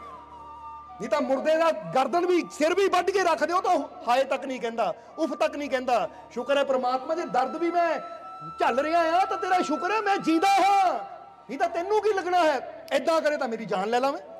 ਕੱਲੇ ਆਏ ਨਾਨਕਾ ਸੱਦੇ ਉੱਠ ਜਾਈ। ਹਰ ਚੀਜ਼ ਵਿੱਚ, ਹਰ ਦੁੱਖ, ਹਰ ਦਰਦ ਵਿੱਚ ਸਿਰਫ 7 ਦਿਨ ਆਪਣਾ ਨਿਯਮ ਬਣਾ ਲਓ ਕੱਲ ਤੋਂ ਕਿ ਮੈਂ ਹਰ ਹਾਲਤ ਵਿੱਚ ਆਪਣੇ ਮਾਲਿਕ ਦਾ ਸ਼ੁਕਰ ਕਰਨਾ ਹੈ। ਇਹ 7 ਦਿਨਾਂ ਬਾਅਦ ਤੁਸੀਂ ਆਪਣੇ ਆਪ ਨੂੰ ਆਪ ਦੇਖਿਓ ਕਿ ਤੁਹਾਨੂੰ ਅੰਦਰੋਂ ਕੀ ਮਹਿਸੂਸ ਹੁੰਦਾ ਹੈ। ਆਪਣੇ ਆਪ ਤੁਸੀਂ ਚੈੱਕ ਕਰਿਓ, ਤੁਹਾਨੂੰ ਆਪਣੇ ਆਪ ਫੀਲ ਹੋਏਗਾ ਕਿ 7 ਦਿਨ ਬਿਨਾਂ ਸ਼ਿਕਾਇਤ ਤੋਂ ਜਿਹੜੀ ਮੈਂ ਜ਼ਿੰਦਗੀ ਜੀ ਹੈ, ਮਨ ਤੋਂ, ਜ਼ੁਬਾਨ ਤੋਂ, ਹਿਰਦੇ ਤੋਂ ਮੈਂ ਕੋਈ ਸ਼ਿਕਾਇਤ ਨਹੀਂ ਕੀਤੀ ਬਲਕਿ ਸ਼ੁਕਰ ਕੀਤਾ ਹੈ, ਤਾਂ ਵਾਕਈ ਮੇਰੀ ਜ਼ਿੰਦਗੀ 'ਚ ਬਦਲਾਅ ਆਣਾ ਸ਼ੁਰੂ ਹੋ ਗਿਆ। ਸਮਝ ਆ ਗਈ ਕਿ ਨਹੀਂ? ਇਸ ਲਈ ਹੁਣ ਪੱਥਰ ਦੀ ਗੱਲ ਪੂਰੀ ਕਰ ਦਈਏ, ਫਿਰ ਸਤਸੰਗ ਦੀ ਸਮਾਪਤੀ ਕਰੀਏ। ਕਿਉਂਕਿ ਕਾਲੇ ਪੱਥਰ ਨੇ ਕਿਹਾ ਹਾਂ ਮੈਂ ਬੇਕਾਰ ਹਾਂ, ਮੇਰੇ 'ਚ ਕੋਈ ਗੁਣ ਨਹੀਂ ਹੈ, ਕੋਈ ਖੂਬੀ ਨਹੀਂ ਹੈ। ਤਾਂ ਅਸੀਂ ਤੁਹਾਨੂੰ ਕਹਾਂਗੇ, ਜੇ ਤੁਹਾਨੂੰ ਕੋਈ ਕਹੇ ਨਾ ਤੂੰ ਨਿਕੰਮਾ, ਤੂੰ ਕਿਸੇ ਕੰਮ ਦਾ ਨਹੀਂ, ਤੂੰ ਬੇਕਾਰ ਹੈ, ਤਾਂ ਤੁਸੀਂ ਕਹੋ ਤੂੰ ਜੋ ਮਰਜ਼ੀ ਕਹੇ ਪਰ ਮੈਨੂੰ ਪਤਾ ਹੈ ਉਹ ਮੇਰੇ ਮਾਲਿਕ ਨੇ ਜੇ ਮੈਨੂੰ ਬਣਾਇਆ ਹੈ ਤਾਂ ਮੇਰੇ 'ਚ ਵੀ ਕੋਈ ਨਾ ਕੋਈ ਗੁਣ, ਕੋਈ ਨਾ ਕੋਈ ਖੂਬੀ ਜ਼ਰੂਰ ਹੈ। ਅੱਜ ਬੰਦਾ ਕਰਦਾ ਕੀ ਹੈ, ਜ਼ਰਾ ਧਿਆਨ ਦੇਣਾ। ਅੱਜ ਬੰਦਾ ਦੂਜੇ ਨੂੰ ਦੇਖ ਕੇ ਨਾ, ਉਹ ਦੂਜਾ ਭਾਈ ਉਹ ਦੇਖੋ IPS ਬਣ ਗਿਆ, ਅਫਸਰ ਬਣ ਗਿਆ, ਮੈਂ ਤਾਂ ਕੁਛ ਹੈ ਹੀ ਨਹੀਂ ਉਹਦੇ ਸਾਹਮਣੇ, ਉਹਦੀ ਜ਼ਿੰਦਗੀ ਹੈ ਤਾਂ ਮੈਂ ਬੇਕਾਰ। ਉਹ ਦੂਜੇ ਨੇ ਦੇਖੋ ਆਹ ਕੰਮ ਉਹਦਾ ਕਿੰਨਾ ਚੱਲਦਾ, ਮੈਂ ਬੇਕਾਰ। ਹੁਣ ਅਸੀਂ ਤੁਹਾਨੂੰ ਕਹਿਣਾ ਚਾਹਾਂਗੇ, ਜਰਾ ਜਵਾਬ ਦੇਣਾ ਕਿ ਕਦੀ ਕਿਸੇ ਮਛਲੀ ਨੇ ਆਤਮ ਹੱਤਿਆ ਕੀਤੀ ਹੈ ਦੇਖ ਕੇ ਕਿ ਚਿੜੀ ਕਿੰਨੀ ਉੱਚਾ ਉੱਡ ਰਹੀ ਹੈ? ਜਰਾ ਜਵਾਬ ਦਿਓ ਸਾਨੂੰ। ਕਿਸੇ ਮਛਲੀ ਨੇ ਕਦੀ ਆਪਣੇ ਆਪ ਨੂੰ ਇਹ ਕਿਹਾ ਕਿ ਮੈਂ ਬੇਕਾਰ ਹਾਂ? ਉਹ ਦੇਖੋ ਚਿੜੀ ਕਿੰਨੀਆਂ ਹਵਾਵਾਂ ਜੋੜ ਰਹੀ ਹੈ ਤਾਂ ਮੈਂ ਤਾਂ ਪਾਣੀ ਦੇ ਥੱਲੇ ਬੈਠੀ ਹਾਂ। ਜਰਾ ਸੋਚੋ, ਕਦੀ ਕਿਹਾ ਕਿਸੇ ਨੇ? ਕਦੀ ਕਿਸੇ ਭੈਂਸੇ ਨੇ ਕਿਹਾ ਉਹ ਘੋੜਾ ਦੇ ਕਿੰਨੀ ਤੇਜ਼ ਦੌੜ ਰਿਹਾ ਹੈ ਤਾਂ ਮੈਂ ਭਾਰ ਖਿੱਚਣ ਦੇ ਲਾਗੇ ਲੱਗਾ ਰਹਿੰਦਾ ਹਾਂ, ਮੈਂ ਤਾਂ ਬੇਕਾਰ? ਨਹੀਂ, ਕਿਉਂਕਿ ਉਹਨਾਂ ਨੂੰ ਪਤਾ ਹੈ ਕਿ ਚਿੜੀ ਦਾ ਗੁਣ ਹਵਾ ਚ ਉੜਨੋਂ ਆਪਣਾ ਗੁਣ ਦਿਖਾ ਰਹੀ ਹੈ, ਤਾਂ ਮੇਰਾ ਗੁਣ ਪਾਣੀ ਚ ਰਹਿਣਾ, ਮੈਂ ਆਪਣਾ ਗੁਣ ਦਿਖਾ ਰਹੀ ਹਾਂ। ਮੇਰੀ ਖੂਬੀ ਘੋੜੇ ਨੂੰ ਪਤਾ ਤੇਜ਼ ਦੌੜਨ ਵਿੱਚ ਹੈ, ਤਾਂ ਭੈਂਸੇ ਨੂੰ ਪਤਾ ਮੇਰੀ ਖੂਬੀ ਭਾਰ ਢਾਉਣ ਵਿੱਚ ਹੈ। ਸੋ ਹਰ ਇੱਕ ਨੂੰ ਆਪਣੀ ਕੁਆਲਿਟੀ ਦਾ ਪਤਾ ਹੈ, ਪਰ ਜਦੋਂ ਇੱਕ ਦੂਜੇ ਨਾਲ ਕੰਪੇਅਰ ਕਰਨਾ ਸ਼ੁਰੂ ਕਰ ਦਿਓ, ਜੇ ਮਛਲੀ ਚਿੜੀ ਨਾਲ ਕੰਪੇਅਰ ਕਰਨਾ ਸ਼ੁਰੂ ਕਰ ਦੇਵੇ, ਚਿੜੀ ਮਛਲੀ ਨਾਲ ਕੰਪੇਅਰ ਕਰਨਾ ਸ਼ੁਰੂ ਕਰ ਦੇਵੇ, ਤਾਂ ਦੁਖੀ ਹੋ ਕੇ ਬੈਠੇ ਰਹਿਣਗੇ। ਲੈ ਮੇਰੇ ਤੋਂ ਨਹੀਂ ਪਾਣੀ ਜਾ ਹੁੰਦਾ, ਚਿੜੀ ਨੇ ਕਹਿਣਾ। ਜ਼ਰਾ ਗੌਰ ਕਰੋ। ਇਸ ਲਈ ਅਸੀਂ ਤੁਹਾਨੂੰ ਕਹਾਂ ਕਿਸੇ ਨਾਲ ਕਦੀ ਕੰਪੇਅਰ ਨਾ ਕਰੋ, ਇਦਾਂ ਕਰ ਰਿਹਾ ਹੈ। ਨਹੀਂ ਤਾਂ ਕਈਆਂ ਮਾਵਾਂ ਨੂੰ ਜਾਂ ਮਾਤਾ ਪਿਤਾ ਨੂੰ ਦੇਖਿਆ ਬੱਚਿਆਂ ਨੂੰ ਕੰਪੇਅਰ ਕਰਦੇ ਰਹਿੰਦੇ, ਉਹ ਫਲਾਣੇ ਦਾ ਬੱਚਾ ਦੇਖ ਕੀ ਕਰ ਰਿਹਾ, ਤੂੰ ਕੀ ਕਰਦਾ ਹੈ? ਉਹ ਫਲਾਣੇ ਦਾ ਨਿਆਣਾ ਦੇਖ ਕਿੱਦਾਂ ਹੈ, ਤੂੰ ਕੀ ਕਰ ਰਿਹਾ ਹੈ? ਜੇ ਲੋਕ ਕੰਪੇਅਰ ਕਰਨਾ ਸ਼ੁਰੂ ਕਰ, ਤੁਲਨਾ ਕਰਨੀ ਇੱਕ ਦੂਜੇ ਨਾਲ ਸ਼ੁਰੂ ਕਰ ਦਿੰਦੇ, ਸਾਰੇ ਦੁੱਖ ਦੀ ਵਜ੍ਹਾ ਉੱਥੋਂ ਸ਼ੁਰੂ ਹੁੰਦੀ ਹੈ। ਇਸ ਲਈ ਬੱਚੇ ਨੂੰ ਹਿੰਮਤ ਦਿਓ, ਆਪਣੇ ਆਪ ਨੂੰ ਵੀ ਕੰਪੇਅਰ ਨਾ ਕਰੋ। ਕਿਸੇ ਨਾਲ ਕੰਪੇਅਰ ਨਹੀਂ ਕਰਨਾ ਆਪਣੇ ਆਪ ਨੂੰ, ਬਲਕਿ ਆਪਣੇ ਆਪ ਨੂੰ ਕੰਪੇਅਰ ਕਰਨਾ ਤਾਂ ਆਪਣੇ ਆਪ ਨਾਲ ਕਰੋ ਕਿ ਕੱਲ ਮੈਂ ਕੀ ਸੀ, ਅੱਜ ਮੈਂ ਕੁਝ ਚੰਗਾ ਹੋਇਆ ਜਾਂ ਨਹੀਂ ਹੋਇਆ। ਜਦੋਂ ਆਪਣੇ ਆਪ ਨੂੰ ਕੱਲ ਨਾਲੋਂ ਅੱਜ ਅੱਛਾ ਬਣਾਵਾਂਗੇ ਤਾਂ ਫਿਰ ਅਸੀਂ ਹੌਲੀ ਹੌਲੀ ਅੱਛੇ ਹੁੰਦੇ ਚਲੇ ਜਾਵਾਂਗੇ। ਤਾਂ ਜਦੋਂ ਦੂਜੇ ਨਾਲ ਕੰਪੇਅਰ ਕਰਦੇ ਰਵਾਂਗੇ ਤਾਂ ਫਿਰ ਆਹੀ ਨਿਰਾਸ਼ਾ, ਡਿਪਰੈਸ਼ਨ, ਫਿਰ ਬਿਮਾਰੀਆਂ ਲੱਗਣੀਆਂ ਸੋਚ ਕੇ। ਉਹ ਇਦਾਂ ਹੋ ਗਿਆ, ਉਹ ਤਰੱਕੀ ਮਿਲ ਗਈ, ਮੈਂ ਕੁਛ ਹੈ ਹੀ ਨਹੀਂ। ਤੁਹਾਡੇ ਅੰਦਰ ਬਹੁਤ ਕੁਛ ਹੈ। ਹੁਣ ਅਗਰ ਤੁਹਾਨੂੰ ਆਪਣੇ ਗੁਣਾਂ ਬਾਰੇ ਨਹੀਂ ਪਤਾ, ਜਿੱਦਾਂ ਉਹ ਕਾਲੇ ਪੱਥਰ ਨੂੰ ਆਪਣੇ ਖੂਬੀ ਦਾ ਨਹੀਂ ਪਤਾ ਸੀ। ਹੁਣ ਦੂਜਾ ਪੁਆਇੰਟ ਤਾਂ ਤੁਸੀਂ ਪਕੜ ਲਿਆ। ਪਹਿਲਾ ਪੁਆਇੰਟ ਕੀ ਸੀ ਕਿ ਕਦੀ ਜੇ ਰੱਬ ਤੁਹਾਨੂੰ ਸੋਹਣਾ ਬਣਾਉਂਦਾ, ਤਾਕਤ ਦਿੰਦਾ ਤਾਂ ਮਾਣ ਨਾ ਕਰੋ। ਔਰ ਦੂਜਾ ਪੁਆਇੰਟ ਕੀ ਸੀ ਕਿ ਜੇ ਕੋਈ ਤੁਹਾਨੂੰ ਕਵੇ ਤੂੰ ਨਿਕੰਮਾ ਬੇਕਾਰ, ਤਾਂ ਆਪਣੇ ਆਪ ਨੂੰ ਉਹਦੀਆਂ ਗੱਲਾਂ 'ਚ ਆ ਕੇ ਨਿਕੰਮਾ ਬੇਕਾਰ ਨਾ ਸਮਝੋ, ਕਿਉਂਕਿ ਤੁਹਾਨੂੰ ਵੀ ਉਹ ਸਰਵ ਸ਼ਕਤੀਸ਼ਾਲੀ ਪ੍ਰਮਾਤਮਾ ਨੇ ਪੈਦਾ ਕੀਤਾ। ਬੜੀਆਂ ਸ਼ਕਤੀਆਂ ਤੁਹਾਡੇ ਅੰਦਰ ਹੈ, ਬਸ ਉਹਨਾਂ ਨੂੰ ਜਾਣਨ ਦੀ ਜ਼ਰੂਰਤ ਹੈ, ਉਹਨਾਂ ਨੂੰ ਸਮਝਣ ਦੀ ਜ਼ਰੂਰਤ ਹੈ। ਹੁਣ ਤੀਜਾ ਪੁਆਇੰਟ ਕੀ ਆਂਦਾ ਹੈ ਕਿ ਫਿਰ ਆਇਆ ਮੂਰਤੀਕਾਰ। ਉਹ ਕਲਾਕਾਰ ਆਇਆ ਜਿਹਦਾ ਕੰਮ ਸੀ ਆਪਣੀ ਕਲਾ ਦੇ ਨਾਲ ਪੱਥਰਾਂ ਨੂੰ ਮੂਰਤ ਬਣਾ ਦੇਣਾ। ਉਹ ਆਇਆ ਮੂਰਤੀਕਾਰ। ਹੁਣ ਉਹਨਾਂ ਚਿੱਟੇ ਪੱਥਰ ਦੇ ਉੱਪਰ ਬਾਹਰ ਕਰਨ ਦੀ ਕੋਸ਼ਿਸ਼ ਕੀਤੀ ਤਾਂ ਚਿੱਟੇ ਪੱਥਰ ਨੇ ਕੀ ਕਿਹਾ, ਉਹ ਮੈਨੂੰ ਛੇੜਨਾ ਕਿਉਂ ਮਾਰ ਰਿਹਾ ਹਾਂ, ਮੈਂ ਤੈਨੂੰ ਸੁੰਦਰ ਬਣਾਉਣਾ ਚਾਹੁੰਦਾ। ਤਾਂ ਉਹ ਕਹਿੰਦਾ ਮੈਂ ਜਿੱਦਾਂ ਦਾ ਹਾਂ, ਮੈਂ ਪਹਿਲਾਂ ਹੀ ਬਹੁਤ ਸੁੰਦਰ ਹਾਂ, ਮੈਨੂੰ ਤੇਰੀ ਲੋੜ ਹੈ ਨਹੀਂ, ਮੈਂ ਜਿੱਦਾਂ ਦਾ ਠੀਕ ਹਾਂ, ਮੈਂ ਪਹਿਲਾਂ ਹੀ ਬਹੁਤ ਸੋਹਣਾ ਹਾਂ। ਹੁਣ ਇਹ ਤੋਂ ਤੀਜਾ ਪੁਆਇੰਟ ਕੀ ਹੈ ਕਿ ਕਈ ਬੰਦੇ ਸੋਚਦੇ ਸਾਨੂੰ ਗਿਆਨ ਦੀ ਲੋੜ ਹੈ ਨਹੀਂ, ਸਾਨੂੰ ਸਿੱਖਿਆ ਦੀ ਲੋੜ ਹੈ ਨਹੀਂ, ਸਾਨੂੰ ਗੁਰੂ ਦੀ ਲੋੜ ਹੈ ਨਹੀਂ, ਸਾਨੂੰ ਮੁਰਸ਼ਦ ਦੀ ਲੋੜ ਹੈ ਨਹੀਂ, ਅਸੀਂ ਤਾਂ ਪਹਿਲੇ ਬੜੇ ਗਿਆਨਵਾਨ ਹੈ, ਸਾਨੂੰ ਤਾਂ ਪਹਿਲੇ ਹੀ ਸਭ ਕੁਝ ਪਤਾ ਹੈ, ਅਸੀਂ ਤਾਂ ਪਹਿਲੇ ਹੀ ਬੜੇ ਸੋਹਣੇ ਆ, ਸਾਨੂੰ ਤਾਂ ਪਹਿਲੇ ਹੀ ਸਭ ਕੁਝ ਪਤਾ ਹੈ। ਜਿਹੜਾ ਆਪਣੇ ਆਪ ਨੂੰ ਕਹੇ ਮੈਨੂੰ ਪਹਿਲੇ ਹੀ ਸਭ ਕੁਝ ਪਤਾ ਹੈ, ਤਾਂ ਜਿੱਦਾਂ ਸ਼ੁਕਰਾਤ ਨੇ ਕਿਹਾ ਹੈ, ਜਿਹੜਾ ਆਪਣੇ ਆਪ ਨੂੰ ਕਹੇ ਨਾ ਮੈਨੂੰ ਸਭ ਕੁਝ ਪਤਾ ਹੈ, ਜਾਣ ਲਓ ਇਹਨੂੰ ਪਤਾ ਹੀ ਕੁਝ ਨਹੀਂ ਹੈ, ਭਰਮ 'ਚ ਜੀ ਰਿਹਾ ਹੈ। ਤਾਂ ਜਿਹੜਾ ਗਿਆਨਵਾਨ ਹੋਏਗਾ ਉਹ ਕਹੇਗਾ ਠੀਕ ਹੈ, ਹਾਲੇ ਮੈਨੂੰ ਬਹੁਤ ਕੁਝ ਹੋਰ ਜਾਣਨ ਦੀ ਜ਼ਰੂਰਤ ਹੈ, ਹਾਲੇ ਮੈਨੂੰ ਬਹੁਤ ਹੋਰ ਕੁਝ ਸਿੱਖਣ ਦੀ ਜ਼ਰੂਰਤ ਹੈ। ਬੋਲੋ ਸਮਝਦੇ ਹੋ ਕਿ ਨਹੀਂ? ਇਸ ਲਈ ਸਮਝਣਾ ਕਿ ਇਹ ਚੀਜ਼ ਨੂੰ ਤੀਜਾ ਪੁਆਇੰਟ ਜਿਹੜਾ ਹੈ, ਇਹ ਹੁਣ ਸਮਝਣਾ ਕਿੰਨੇ ਪੁਆਇੰਟ ਆ, ਤੁਸੀਂ ਕਿੰਨੇ ਫੜੇ ਸੀ? ਹੁਣ ਇਹ ਤੀਜਾ ਪੁਆਇੰਟ ਆ ਗਿਆ, ਹਾਲੇ ਅੱਗੇ ਪੁਆਇੰਟ ਚੱਲਣੇ ਆ ਕਿ ਚਿੱਟੇ ਪੱਥਰ ਨੇ ਕਿਹਾ ਮੈਨੂੰ ਸਭ ਕੁਝ ਪਤਾ ਨਾ ਕਰ। ਤਾਂ ਹੁਣ ਜੇ ਚਿੱਟਾ ਪੱਥਰ ਕਹਿੰਦਾ ਠੀਕ ਹੈ ਭਾਈ ਮੈਂ ਸੋਹਣਾ ਆ, ਸੁੰਦਰ ਹੈ, ਪਰ ਜੇ ਤੂੰ ਥੋੜੀ ਜਿਹੀ ਮਿਹਨਤ ਹੋਰ ਕਰ ਲਵੇਂ ਮੈਂ ਤਾਂ ਹੋਰ ਵੀ ਜ਼ਿਆਦਾ ਮੈਂ ਸੁੰਦਰ ਹੋ ਸਕਦਾ ਹਾਂ। ਠੀਕ ਹੈ, ਤੁਹਾਡੇ ਅੰਦਰ ਗਿਆਨ ਹੈ, ਤੁਹਾਡੇ ਅੰਦਰ ਸਮਝ ਹੈ, ਅੱਛੀ ਬੁੱਧੀ ਹੈ, ਬਹੁਤ ਅੱਛੀ ਗੱਲ ਹੈ। ਪਰਮਾਤਮਾ ਤੁਹਾਨੂੰ ਹੋਰ ਵੀ ਅੱਛੀ ਬੁੱਧੀ ਦੇਵੇ, ਹੋਰ ਵੀ ਸੁੰਦਰਤਾ ਦੇਵੇ, ਹੋਰ ਵੀ ਸੋਹਣਾ ਬਣਾਵੇ। ਪਰ ਉਹਦੇ ਨਾਲ ਨਾਲ ਜੇ ਸੰਤਾਂ ਮਹਾਂਪੁਰਸ਼ਾਂ ਕੋਲ ਬਹਿ ਕੇ ਕੁਝ ਸਮਝਣ ਨੂੰ ਮਿਲਦਾ ਹੈ, ਕੁਝ ਸਿੱਖਣ ਨੂੰ ਮਿਲਦਾ ਹੈ, ਉਹ ਸਿੱਖ ਲਓਗੇ ਤਾਂ ਤੁਹਾਡੀ ਸੁੰਦਰਤਾ ਹੋਰ ਕਈ ਗੁਣਾ ਵੱਧ ਜਾਏਗੀ। ਘਟਣਾ ਕੁਝ ਨਹੀਂ, ਬਲਕਿ ਤੁਹਾਨੂੰ ਬਹੁਤ ਕੁਝ ਸਮਝਣ ਨੂੰ ਮਿਲਣਾ ਹੈ, ਬਹੁਤ ਕੁਝ ਸਿੱਖਣ ਨੂੰ ਮਿਲਣਾ ਹੈ, ਬਹੁਤ ਕੁਝ ਜਾਣਨ ਨੂੰ ਮਿਲਣਾ ਹੈ। ਤੁਹਾਡੀ ਜ਼ਿੰਦਗੀ ਹੋਰ ਸਫਲ ਹੋ ਜਾਏਗੀ। ਪਰ ਜਿਹੜਾ ਨਹੀਂ ਸਮਝਦਾ ਉਹਦਾ ਹਾਲ ਫਿਰ ਚਿੱਟੇ ਪੱਥਰ ਦੀ ਤਰ੍ਹਾਂ ਹੀ ਹੁੰਦਾ ਹੈ। ਉਹ ਕਹਿੰਦਾ ਲੈ ਮੈਨੂੰ ਲੋੜ ਨਹੀਂ, ਫਿਰ ਹੋ ਗਿਆ ਕਾਲੇ ਪੱਥਰ ਕੋ। ਹੁਣ ਚੌਥਾ ਪੁਆਇੰਟ ਸਮਝਣਾ ਹੈ, ਕਾਲੇ ਪੱਥਰ ਕੋ ਗਿਆ ਤਾਂ ਕਾਲੇ ਪੱਥਰ ਨੇ ਕੀ ਕਿਹਾ, ਉਹ ਮੈਂ ਬੇਕਾਰ ਹਾਂ, ਮੈਂ ਨਿਕੰਮਾ ਹਾਂ, ਮੈਂ ਕਿਸੇ ਕੰਮ ਦਾ ਨਹੀਂ ਹੈ। ਤਾਂ ਮੂਰਤੀਕਾਰ ਨੇ ਕਿਹਾ ਬੇਸ਼ੱਕ ਤੂੰ ਆਪਣੇ ਆਪ ਨੂੰ ਬੇਕਾਰ ਸਮਝਦਾ, ਨਿਕੰਮਾ ਸਮਝਦਾ, ਕਿਸੇ ਕੰਮ ਦਾ ਨਹੀਂ ਸਮਝਦਾ, ਪਰ ਮੈਨੂੰ ਮੌਕਾ ਦੇ। ਜੇ ਤੂੰ ਥੋੜੀ ਜਿਹੀ ਚੋਟ ਝੱਲਣ ਨੂੰ ਤਿਆਰ ਹੈ, ਥੋੜਾ ਜਿਹਾ ਦਰਦ ਝੱਲਣ ਨੂੰ ਤਿਆਰ ਹੈ, ਤਾਂ ਮੈਂ ਤੈਨੂੰ ਬੇਕਾਰ ਤੋਂ, ਨਿਕੰਮੇ ਤੋਂ ਉੱਤਮ ਬਣਾ ਦੂੰ, ਸਰਵੋਤਮ ਬਣਾ ਦੂੰ। ਮੈਂ ਤੇਰੇ ਅੰਦਰੋਂ ਖੂਬੀ ਦੇਖ ਰਿਹਾ ਹਾਂ ਕਿ ਅਗਰ ਤੂੰ ਸੱਟ ਝੱਲਣ ਨੂੰ ਤਿਆਰ ਹੈ ਤਾਂ ਤੇਰੀ ਬਹੁਤ ਸੁੰਦਰ ਪ੍ਰਤਿਮਾ ਬਣ ਸਕਦੀ ਹੈ। ਇਸੇ ਲਈ ਇਹ ਚੌਥਾ ਪੁਆਇੰਟ ਕੀ ਹੈ ਕਿ ਜਿੱਦਾਂ ਉਹ ਕਾਲੇ ਪੱਥਰ ਨੇ ਕਿਹਾ ਠੀਕ ਹੈ, ਫਿਰ ਮੈਂ ਹਰ ਚੋਟ ਹਰ ਦਰਦ ਝੱਲਣ ਨੂੰ ਤਿਆਰ ਹੈ, ਤੇਰਾ ਜੋ ਦਿਲ ਕਰਦਾ ਕਰ। ਇੱਥੇ ਕੀ ਅਸੀਂ ਵੀ ਕਹਿਣਾ ਹੈ ਚੌਥਾ ਪੁਆਇੰਟ ਕਿ ਜਦੋਂ ਗੁਰੂ ਰਹਿਬਰ ਸੰਤ ਸਾਨੂੰ ਆਪਣੇ ਸ਼ਬਦਾਂ ਦੇ ਜ਼ਰੀਏ, ਸ਼ਬਦਾਂ ਦੀ ਚੋਟ ਦੇ ਜ਼ਰੀਏ ਕੁਝ ਦੇਣਾ ਚਾਹੁੰਦੇ ਹੈ, ਤਾਂ ਫਿਰ ਉਸ ਲਈ ਅਸੀਂ ਕੀ ਕਹਿਣਾ ਹੈ, ਠੀਕ ਹੈ ਮਹਾਰਾਜ ਆਪਣੇ ਸ਼ਬਦਾਂ ਨਾਲ ਜਿਹੜੀਆਂ ਸਾਡੀਆਂ ਕਮੀਆਂ ਝਾੜ ਦਿਓ, ਤਾਂ ਕਿ ਕਮੀਆਂ ਝੜਨਗੀਆਂ ਤਾਂ ਫੇਰ ਹੀ ਸਾਡੇ ਅੰਦਰੋਂ ਪ੍ਰਮਾਤਮਾ ਦੀ ਮੂਰਤ ਪ੍ਰਗਟ ਹੋਏਗੀ। ਤਾਂ ਜੇ ਬੰਦਾ ਕਹੇ ਮੈਂ ਨਹੀਂ ਸੰਤਾਂ ਦੇ ਵਚਨ ਸੁਣਨੇ, ਮੈਂ ਨਹੀਂ ਸਤਸੰਗ ਸੁਣਨਾ, ਮੈਂ ਨਹੀਂ ਗੁਰਬਾਣੀ ਸੁਣਨੀ, ਮੈਂ ਨਹੀਂ ਸੰਤਾਂ ਮਹਾਂਪੁਰਸ਼ਾਂ ਦੇ ਵਚਨ ਸੁਣਨੇ, ਮੈਂ ਤਾਂ ਦੇਖਣਾ ਹੈ ਕਿ YouTube ਤੇ ਮੂਵੀ ਦੇਖਣੀ ਹੈ, ਜਾਂ ਮੈਂ ਤਾਂ ਗਾਣੇ ਸੁਣਨੇ, ਮੈਂ ਤਾਂ ਇਹ ਕਰਨਾ, ਮੈਂ ਉਹ ਕਰਨਾ ਹੈ, ਤਾਂ ਫਿਰ ਉਹਦੀਆਂ ਕਮੀਆਂ ਉਹਦੇ 'ਚ ਸਦਾ ਬਣੀਆਂ ਰਹਿਣਗੀਆਂ। ਪਰ ਜੇ ਸੰਤਾਂ ਦੇ ਵਚਨ ਸੁਣਾਂਗੇ, ਸ਼ਬਦਾਂ ਦੀ ਚੋਟ ਝੱਲਾਂਗੇ, ਤਾਂ ਸਾਡੇ ਜੀਵਨ ਦੇ ਵਿੱਚ ਜੋ ਬੇਕਾਰ ਹੈ, ਬੇਅਰਥ ਹੈ, ਉਹ ਝੜਦਾ ਚਲਾ ਜਾਏਗਾ। ਬੇਅਰਥ ਝੜੇਗਾ ਤਾਂ ਸਾਡੇ ਜੀਵਨ 'ਚੋਂ ਪ੍ਰਮਾਤਮਾ ਦੀ ਮੂਰਤ ਪ੍ਰਗਟ ਹੋ ਜਾਏਗੀ। ਸਮਝ ਰਹੇ ਹੋ ਕਿ ਨਹੀਂ? ਜਿੱਦਾਂ ਉਹ ਕਾਲੇ ਪੱਥਰ ਨੇ ਹਰ ਚੋਟ ਝੱਲੀ, ਹਰ ਚੋਟ ਬਰਦਾਸ਼ਤ ਕੀਤੀ, ਉਫ ਤੱਕ ਨਹੀਂ ਕੀਤੀ। ਇਸੇ ਤਰ੍ਹਾਂ ਜਿਹੜਾ ਸਤਸੰਗ 'ਚ ਬਹਿ ਕੇ ਸੰਤਾਂ ਦੇ ਸ਼ਬਦ ਨਾਲ ਜੁੜ ਕੇ, ਨਾਮ ਨਾਲ ਜੁੜ ਕੇ ਹਰ ਦਰਦ ਨੂੰ ਬਰਦਾਸ਼ਤ ਕਰਦਾ ਹੈ, ਹਰ ਪੀੜਾ ਨੂੰ ਬਰਦਾਸ਼ਤ ਕਰਦਾ ਹੈ, ਔਰ ਸੰਤਾਂ ਦੇ ਵਚਨ ਸੁਣਦਾ ਜਾਂਦਾ ਹੈ, ਸੁਣਦਾ ਜਾਂਦਾ। ਜਿੱਦਾਂ ਇਸ ਵੇਲੇ ਤੁਸੀਂ ਬੈਠੇ ਹੋ ਸਕਦਾ ਬੈਠੇ ਬੈਠੇ ਦਰਦ ਹੋਣ ਲੱਗ ਪਈ ਹੋਵੇ, ਹੋ ਸਕਦਾ ਬੈਠੇ ਬੈਠੇ ਭੁੱਖ ਲੱਗ ਗਈ ਹੋਵੇ, ਗੋਡੇ ਦੁਖਣ ਲੱਗ ਗਏ ਹੁਣ, ਪਰ ਫਿਰ ਵੀ ਜੇ ਤੁਸੀਂ ਹਰ ਦਰਦ ਬਰਦਾਸ਼ਤ ਕਰਨ ਦੇ ਬਾਵਜੂਦ ਵੀ ਇਹ ਸ਼ਬਦ ਸੁਣ ਰਹੇ ਹੋ, ਇਹਨਾਂ ਵਚਨਾਂ ਨੂੰ ਸੁਣ ਰਹੇ ਹੋ ਪ੍ਰੇਮ ਦੇ ਨਾਲ, ਧਿਆਨ ਦੇ ਨਾਲ, ਤਾਂ ਸਮਝ ਲਓ ਤੁਹਾਡੇ ਅੰਦਰ ਵੀ ਉਹ ਪ੍ਰਭੂ ਦੀ ਮੂਰਤ ਪ੍ਰਗਟ ਹੋ ਰਹੀ ਹੈ, ਉਹ ਪਰਮਾਤਮਾ ਪ੍ਰਗਟ ਹੋ ਰਿਹਾ ਹੈ। ਤਾਂ ਹੀ ਤਾਂ ਕਹਿੰਦੇ ਵਿੱਚ ਸੰਗਤ ਹਰ ਪ੍ਰਭ बसे जियो कि संतां दी संगत विच बह गई ओ हरि प्रभु जो साडे अंदर वसदा है ओदे नाल साडी मुलाकात हुंदी है। समझ रहे हो कि नहीं? क्योंकि उत्थे तां वसदा है ओह। इसलिए हर चोट नूं, हर शब्द दे वार नूं अपने उपर लईए और विचलित ना होइए, घबराइए ना, डरिए ना कि इदां क्यों कहता, बल्कि जिहड़ी चीज़ ठीक लगे उहनूं समझिए और अपने जीवन च ਉਹਨੂੰ ਅਪਣਾਈਏ ਤਾਂ ਕਿ ਸਾਡੇ ਜੀਵਨ 'ਚ ਬਦਲਾਵ ਹੋ ਸਕੇ। ਹੁਣ ਪੱਥਰ ਨੇ ਚੋਟ ਚੱਲੀ, ਉਹਦੇ ਅੰਦਰੋਂ ਪ੍ਰਮਾਤਮਾ ਦੀ ਪ੍ਰਤਿਮਾ ਨਿਕਲੀ। ਹੁਣ ਪੰਜਵਾਂ ਪੁਆਇੰਟ ਕਿ ਜਦੋਂ ਉਹਦੇ ਅੰਦਰੋਂ ਪ੍ਰਮਾਤਮਾ ਦੀ ਪ੍ਰਤਿਮਾ ਨਿਕਲੀ ਤਾਂ ਜਿਹੜਾ ਆਪਣੇ ਆਪ ਨੂੰ ਬੇਕਾਰ ਸਮਝਦਾ ਸੀ, ਆਪਣੇ ਆਪ ਨੂੰ ਨਿਕੰਮਾ ਸਮਝਦਾ ਸੀ, ਕਿਸੇ ਕੰਮ ਦਾ ਨਹੀਂ ਹੈ, ਅੱਜ ਉਹਨੂੰ ਪਤਾ ਲੱਗਾ ਕਿ ਮੈਂ ਬੇਕਾਰ ਨਹੀਂ ਸੀ, ਮੇਰੇ ਅੰਦਰ ਤਾਂ ਉਹ ਸਰਵ ਸ਼ਕਤੀਸ਼ਾਲੀ ਪ੍ਰਮਾਤਮਾ ਛੁਪਿਆ ਹੋਇਆ ਸੀ। इसलिए तुहाडे अंदर भी वो सर्व शक्तिशाली परमात्मा छुपिया होया, बस तुहानू भी जरूरत है थोड़ी ऐसे मुर्शद दी जेड़ा अपने शब्दां दी चोट करके तुहाडे अंदर जो जिन्हों तुसी बेकार समझदे हो ना कि ये किसी काम दा नहीं, मैं बेकार हां, उहनूं हटा सके और तुहाडे अंदरों शक्तिशाली परम पिता परमात्मा नूं प्रगट कर सके। तुहानू भी जरूरत है ऐसे मुर्शद दी।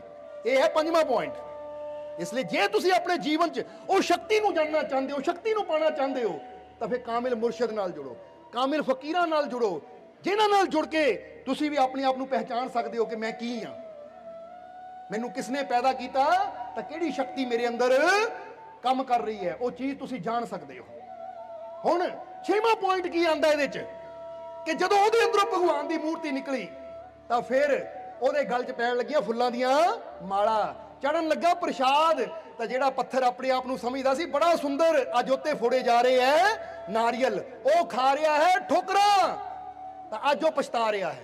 ਪੰਜਵਾਂ ਪੁਆਇੰਟ ਤਾਂ ਤੁਸੀਂ ਸਮਝ ਲਓ। ਛੇਵਾਂ ਪੁਆਇੰਟ ਇਹ ਹੈ ਕਿ ਜਿਹੜੇ ਤਾਂ ਸੰਤਾਂ ਮਹਾਪੁਰਸ਼ਾਂ ਨਾਲ ਜੁੜ ਕੇ ਆਪਣੇ ਅੰਦਰਲੇ ਪ੍ਰਮਾਤਮਾ ਨੂੰ ਪ੍ਰਗਟ ਕਰ ਲੈਂਦੇ ਐ, ਉਹਨਾਂ ਨੂੰ ਤਾਂ ਮਾਨ ਮਿਲਦਾ ਹੈ, ਸਨਮਾਨ ਮਿਲਦਾ ਹੈ, ਇੱਥੇ ਵੀ ਤਾਂ ਰੱਬ ਦੇ ਘਰ ਵੀ। ਤਾਂ ਜਿਹੜੇ ਸੰਤਾਂ ਮਹਾਪੁਰਸ਼ਾਂ ਦੇ ਬਚਨ ਸੁਣਨ ਨੂੰ ਤਿਆਰ ਨਹੀਂ ਹੈ, ਸਤਸੰਗ ਵਿੱਚ ਜਾਣ ਨੂੰ ਤਿਆਰ ਨਹੀਂ ਹੈ, ਸੰਤਾਂ ਦੀ ਸੋਭਤ ਕਰਨ ਨੂੰ ਤਿਆਰ ਨਹੀਂ ਹੈ, ਅੰਤ ਵਿੱਚ ਉਹਨਾਂ ਨੂੰ ਵੀ ਕੀ ਹੁੰਦਾ ਹੈ, ਉਹ ਸਫੇਦ ਪੱਥਰ ਦੀ ਤਰ੍ਹਾਂ ਠੋਕਰਾਂ ਹੀ ਖਾਣੀਆਂ ਪੈਂਦੀਆਂ। ਫਿਰ ਲੋਕ ਨਾਰੀਅਲ ਹੀ ਫੋੜਦੇ ਉਹਨਾਂ ਤੇ, बाद चो पछताते हैं कि हाय मैं एडी वड्डी गलती क्यों कर ली, काश मैं भी सत्संग च बह जांदा, काश मैं भी मुर्शद के कदमां नाल जुड़ जांदा, काश मैं भी संतां दी सोबत कर लैंदा ताकि मेरे जीवन च भी ओ इज्जत, ओ मान, ओ सन्मान, ओ कामयाबी, सफलता मिल जाती जो अज आ पत्थर नूं मिल गई। सो समझो ताही असीं क्या जिंदगी जीना कोई आसान नहीं होता, बिना संघर्ष के कोई महान नहीं होता, जब तक ना पड़े चोट हथौड़ी की, पत्थर में प्रगट कभी भगवान नहीं होता। तुहाडे अंदर भी भगवान है, बस किसी कामिल मुर्शद दे नाल, कामिल फकीर दे नाल जुड़ के दामन फड़ लईए कामिल मुर्शद दे पैर नूं। तां जिद्दां कबूतर दी कहानी दसी कि चूंटी जुड़ी तां रब दे घर पहुंच गई, इसी तरह कामिल मुर्शद दे कदमां नूं फड़ लईए ताकि असीं भी इह दुखां चों निकल के परम आनंद, परम शांति तक पहुंच जाइए, और परम पिता परमात्मा तक पहुंच जाइए ताकि साडी जिंदगी, साडा जीवन सफल हो जाए। और हुण टाइम काफी हो गया, इसलिए आखिरले वचनां च कहांगे कि किसी ने रोजा, किसी ने रोजा, किसी ने व्रत, किसी ने उपवास रखा। क्योंकि देखो कोई रोजा रखदा है, रोजा समझदे हो ना तुसी, कोई व्रत रखदा है और कोई उपवास रखदा है। किसी ने रोजा, किसी ने व्रत, किसी ने उपवास रखा, मगर खुदा तो उसको मिलेगा जिसने नीयत को अपनी साफ रखा। ये याद रखना हमेशा, चाहे जिन्ने मर्जी रोजे रख लो। कोई कहे मैं तो रोजेदार हाँ, मैं बड़े रोजे रखदा हाँ, कोई कहता मैं तो व्रत रखदा हाँ, कोई कहता मैं तो उपवास रखदा हाँ।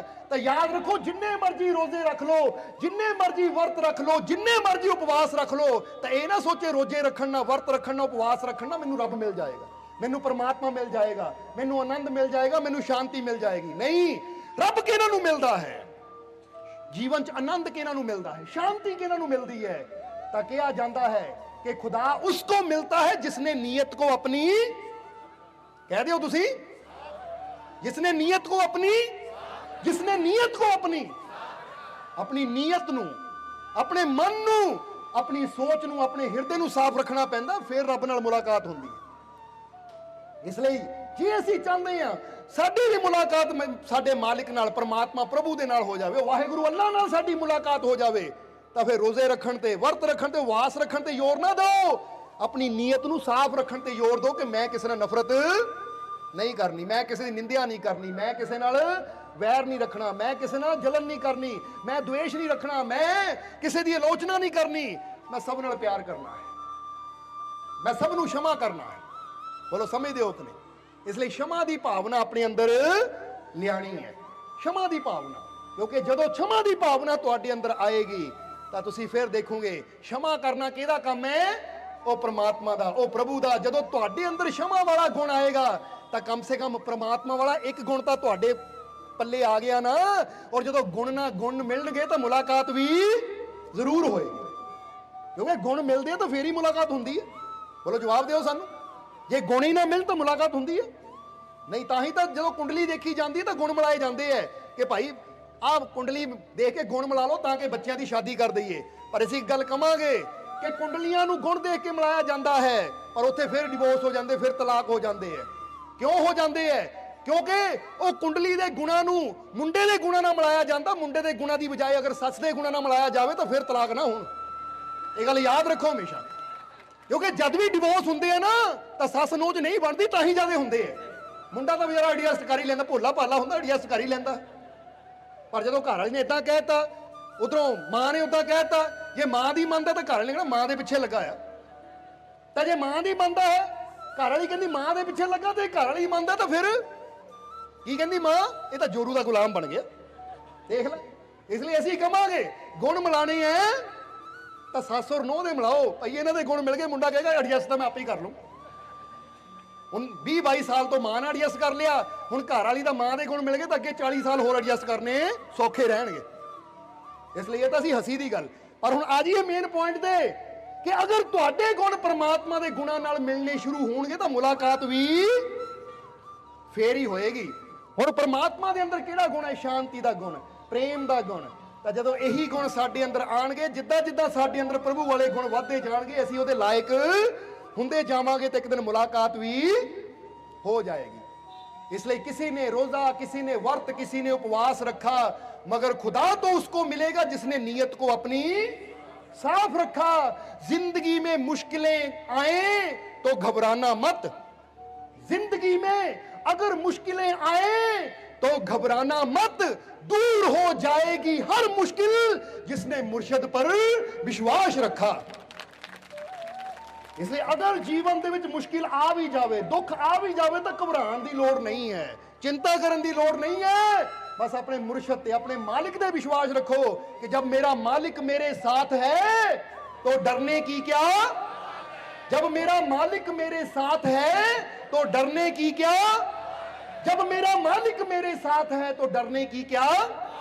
बस ये विश्वास रखना है। जे अज दुख आए भी है तो मैनू अपने मालिक पे विश्वास है, ये मेरा मालिक मेरे सारे दुखों को दूर करेगा, सारिया मुश्किलों को दूर करेगा।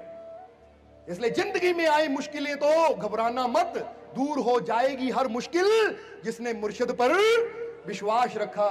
जेड़ा अपने नीयत नू साफ रखता है और मुलाकात परमात्मा ना हुंदी है, तो जेड़ा अपने मुर्शिद ते विश्वास रखता है उसके जीवन के सारे दुख दूर हो जाते हैं, सारिया मुश्किलां दूर हो जाती हैं।